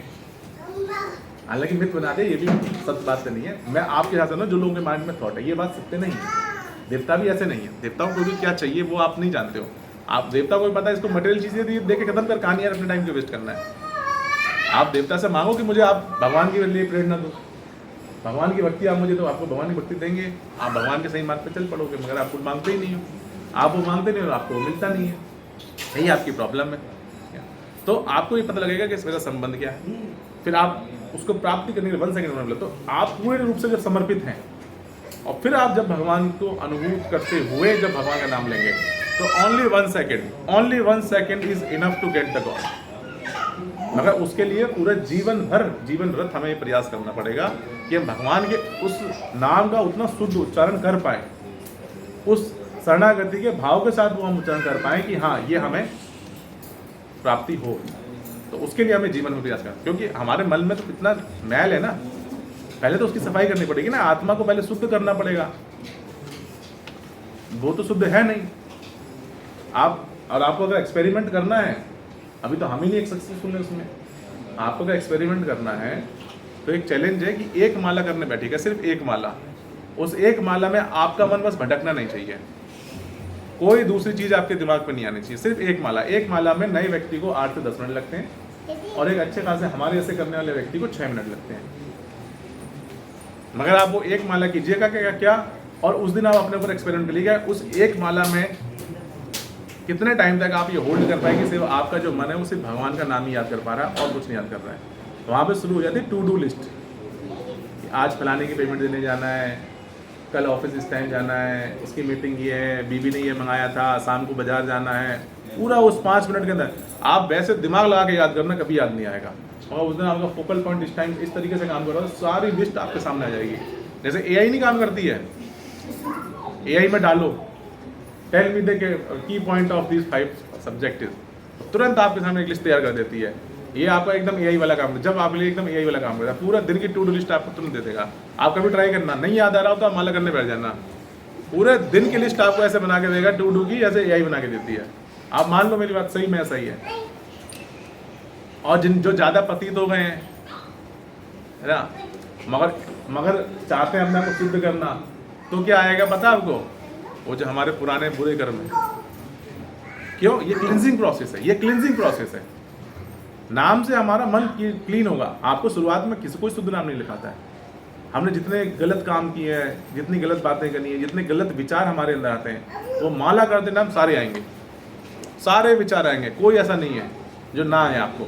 मगर आपको नाम नहीं छोड़ना है। ऐसा नहीं कि अरे अरे ये तो बहुत गंदा विचार आ गया, नाम करना छोड़ दूँ, ये तो अशुद्ध हो गया। नहीं, वो आपके अंदर से शुद्धि कर रहा है, तो नाम छोड़ना नहीं है। प्रोसेस ऐसा ही है, जो चीज़ इतने दिनों में गंदी करी उसको साफ करने में तो टाइम लगेगा ना, मगर आपको लगातार निरंतर प्रयास करते वो मंत्र जाप करते चले जाना है। और इस हरे कृष्णा मूवमेंट का यही एकमात्र उद्देश्य है कि आप नाम से जुड़ जाएं। नाम से जुड़ेंगे तो नामी के साथ जुड़ेंगे। नामी कौन है? स्वयं भगवान। और नामी से जुड़ेंगे तो आप अपना संबंध स्थापित कर पाएंगे। और आपने अगर अपना संबंध स्थापित कर लिया तो आप अपनी एक्चुअल पोजीशन को अटेन कर पाएंगे, और जो कि क्या है? भगवान के नित्य दास बनना। ये एक बहुत बड़ी पदवी है। भगवान का नित्य दास बनना एक बहुत बड़ी पदवी है। बड़े बड़े रसिक संत ब्रज की भूमि में और अलग अलग धामों में पड़े हुए हैं नित्य दास बनने के लिए। इसको हल्के में मत लीजिएगा। तिलक लगाया, धोती कुर्ता पहना, मंदिर में आए, थोड़ी सेवा करी और नित्य दास बन गए। लोग लिख देते हैं उस पर स्टेटस पे कृष्ण दास। मैंने भी लिखा हुआ राधाकांत सखा दास। मेरे को तो नाम मिला इसलिए मैंने लिखा है। लोग बिना नाम में लिख देते हैं कृष्ण दास। कृष्ण का दास बनने बहुत बड़ी उपलब्धि है। मगर हाँ, दूसरी बात, अगर समाज में, क्योंकि ये प्रैक्टिस इतनी आसान तो है नहीं, समाज में आपको अगर घूमना है, ठीक है ना, पहले कुछ बेसिक चीज़ें हैं। हालांकि मुझे पता है जो मैं बोला ना, करने में आसान है मगर निभाने में थोड़ी कठिन है। सबसे पहली चीज़, आप में से कितने लोग हैं जो अपने आप को सही में सनातनी मानते हैं? हाथ खड़ा कीजिए। जो मानते हैं हाँ सनातन के साथ हमारा कोई है, बताइए। अरे बताइए, हाथ खड़ा कीजिए। कोई बुराई थोड़ी, सनातनी है इतना तो गर्व से कहो। ऐसे तो छोटे बोलते गर्व से कहो हिंदू में, झंडा लगा रखा है घर की छतों पे, गर्व से कहो हिंदू में। अभी हाथ क्यों नहीं खड़ा कर पा रहे हैं? मानते? अरे मानते तो हो ना, मतलब हो नहीं हो वो एक अलग है। मानता कौन कौन है मैं सनातनी हूँ? आप लोग नहीं मानते हैं कि आप सनातनी हैं? कहा नहीं जा सकते। नहीं, सनातनी आप सनातन को तो मानते हो ना आप, मैं ये कहना चाह रहा हूँ। या अभी नहीं मानते हैं? आप मानते हो सनातन को? मानते हो? नहीं मानते हो, डाउटफुल केस है। आप मानते हो सनातन है? सनातनी होने के लिए आप सनातन धर्म को तो मानते हो हैं? सनातन धर्म को तो मानते हो ना, मगर सनातन धर्म में अपने आप को सनातनी कहने के लिए हमें क्या करना पड़ेगा? सनातनी धर्म में होने के लिए अपने भी तो कुछ चिन्ह होने चाहिए ना। हमारे भी तो कुछ चिन्ह होंगे। हमें कैसे पहचाना जाएगा हम सनातनी हैं? कि सनातन धर्म के अंदर तिलक फॉलो किया जाता है, हम फॉलो करते हैं? नहीं करते हैं। हमें शर्म आती लगा के घूमने से, धारण नहीं कर पा रहे हैं। सिर्फ मंदिर जाएंगे, पंडित जी लगा देंगे तो लगा लेंगे, तो घर में है ही नहीं। तिलक लगाते नहीं लगाते हैं। क्यों? शर्म आती है। जैसे ही घर से बाहर निकलेंगे बड़ा भगत बन रहा है। और कितनी अप्रिशिएट करने वाली बात है। somebody is identifying you as भक्त, भक्त से बढ़िया पदवी और क्या चाहिए आपको भाई? हैं? क्या बनना चाहते हो? कि सरकारी बाबू का चमचा, या अपने ऑफिस में, प्राइवेट ऑफिस में मैनेजर का चमचा? वो पदवी अच्छी लगती है। ये तो भाई नेपोकेड है, इसकी तो अपने बॉस का तो बहुत अच्छी बनती है। एक छोटे जिसकी कोई औकात नहीं है, वो किसी की नौकरी कर रहा है, उसका चमचा बनने में आपकी खुशी है, मगर भगवान का दास बनने में आपको दिक्कत लग रही है। सनातनी, हम गर्व से कहो हिंदी, जय श्री राम। जैसे ही वहाँ पे वो क्या कहते हैं उद्घाटन हुआ, गली गली में झंडा लहर गया। सब तो सबने तिलक लगाए थे, नहीं लगाए थे? सच बताओ, तब तो लगाए होंगे आप लोगों ने तिलक, है? झंडे भी लगाए, झंडे तो लगे होंगे, मोस्टली लोगों के घर में झंडे लग जाते हैं, मगर उससे होगा क्या? जय श्री राम बोलने से क्या होगा? मुझे तो आपका दिल बदल गया या आपकी दिनचर्या बदल गई? जो गलत काम कर रहा है वो कर ही रहा है, जो दारू पी रहा है वो पी रहा है, रात में दारू पी रहा है, सुबह जय श्री राम बोल रहा है। क्या स्थिति है आपकी? स्थिति तो यही है आपकी। क्यों? आप अपने सेंस से बाहर आ ही नहीं पा रहे हो। तो उसके लिए आपको अपनी स्थिति में थोड़े से तो बदलाव लाने पड़ेंगे ना। गर्व से कहो हम हिंदू हैं बोलने के लिए आपको कम से माथे पे तिलक तो धारण करो। क्या होगा इससे? जो राक्षस प्रवृत्ति के लोग हैं वो आने से पहले 4 बार सोचेंगे अब इससे बात करने का फायदा ही क्या है। तो बढ़िया है, आपको डिस्ट्रैक्ट नहीं करना है किसी को, आप सब खुद ही डिस्ट्रैक्ट हो जाएगा। मैं अपने ऑफिस में तिलक लगा के जाता हूँ, फालतू बात करने वाले वैसे ही टच करते हैं, और जो आते हैं आते हैं क्या बात करते हैं? जब बात करते हैं यही बात करते हैं, ऑफिस की कोई बात नहीं करते। कभी करिए हमने आज तक कोई ऑफिस की बात कभी नहीं करी। अनलेस इन्हें कोई सॉल्यूशन चाहिए, जो मेरा काम है वो देना है, या कुछ बात करनी है तो करनी है, तो करनी है, कोई फालतू बात नहीं। क्यों? सिंपल सा है, आपने साफ सीधा दे दिया भाई, ग्रीन लाइट है तभी तो गाड़ी आगे बढ़ाते हो ना, रेड लाइट करने की तो बढ़ाओगे कैसे? तो जिसको आपसे भौतिक चर्चा करनी है, आपने तिलक लगा रखा है, वो आपसे आके बात क्या ही करेगा? वो आपको धंधा बोलेगा भाई देखियो क्या लड़की जा रही है, वो बोलेगा आपसे आके, बोलेगा ये तो पहली वक्त बना घूम रहा है। हाँ, ये अरे ऑफिस में यही सब बातें होती है कि फालतू बातें होती है, कुछ ना काम के कुछ नहीं होती है, यही सब बातें होती हैं और कुछ नहीं बात। आप बताओ ले दे के क्या ही बात होती है? आप कोर्ट में भी हो तो यही बातें होंगी कि फलाने मैडम जी को देख रहे हो आप, फलाने साहब के साथ जा रही हैं, फलाने साहब को देख रहे हो आजकल बड़े एकदम हाई फाई हो गए हैं, जज के नाम का नॉमिनेशन हो गया तो देख रहे हो छाती चौड़ी हो गई इनकी। यही सब बातें तो करोगे आप, उस बारे में आप अच्छी बातें भी कर सकते हो। तो आज हम थोड़ा सा अगली बार का बस मेरा यही है, क्योंकि अब नेक्स्ट क्लास के लोग आने लगे हैं, तो अगली बार आपको 10:30 बजे यहाँ पे आना है, ताकि हम टाइम से क्लास को शुरू कर सकें और हम सारे टॉपिक को कर सकें। इस आज हमें कीर्तन नहीं करना था, वो भी नहीं कर पाए क्योंकि हम ऑलरेडी आधा पौना घंटा लेट हो चुके थे। तो आप सभी से मेरी रिक्वेस्ट रहेगी कि आप लोग अगली बार कृपया 10:30 बजे टेम्पल में आ जाएं, 15 मिनट में दर्शन कर लें और 10:45 तक इस क्लास के अंदर आ जाएं, ठीक है?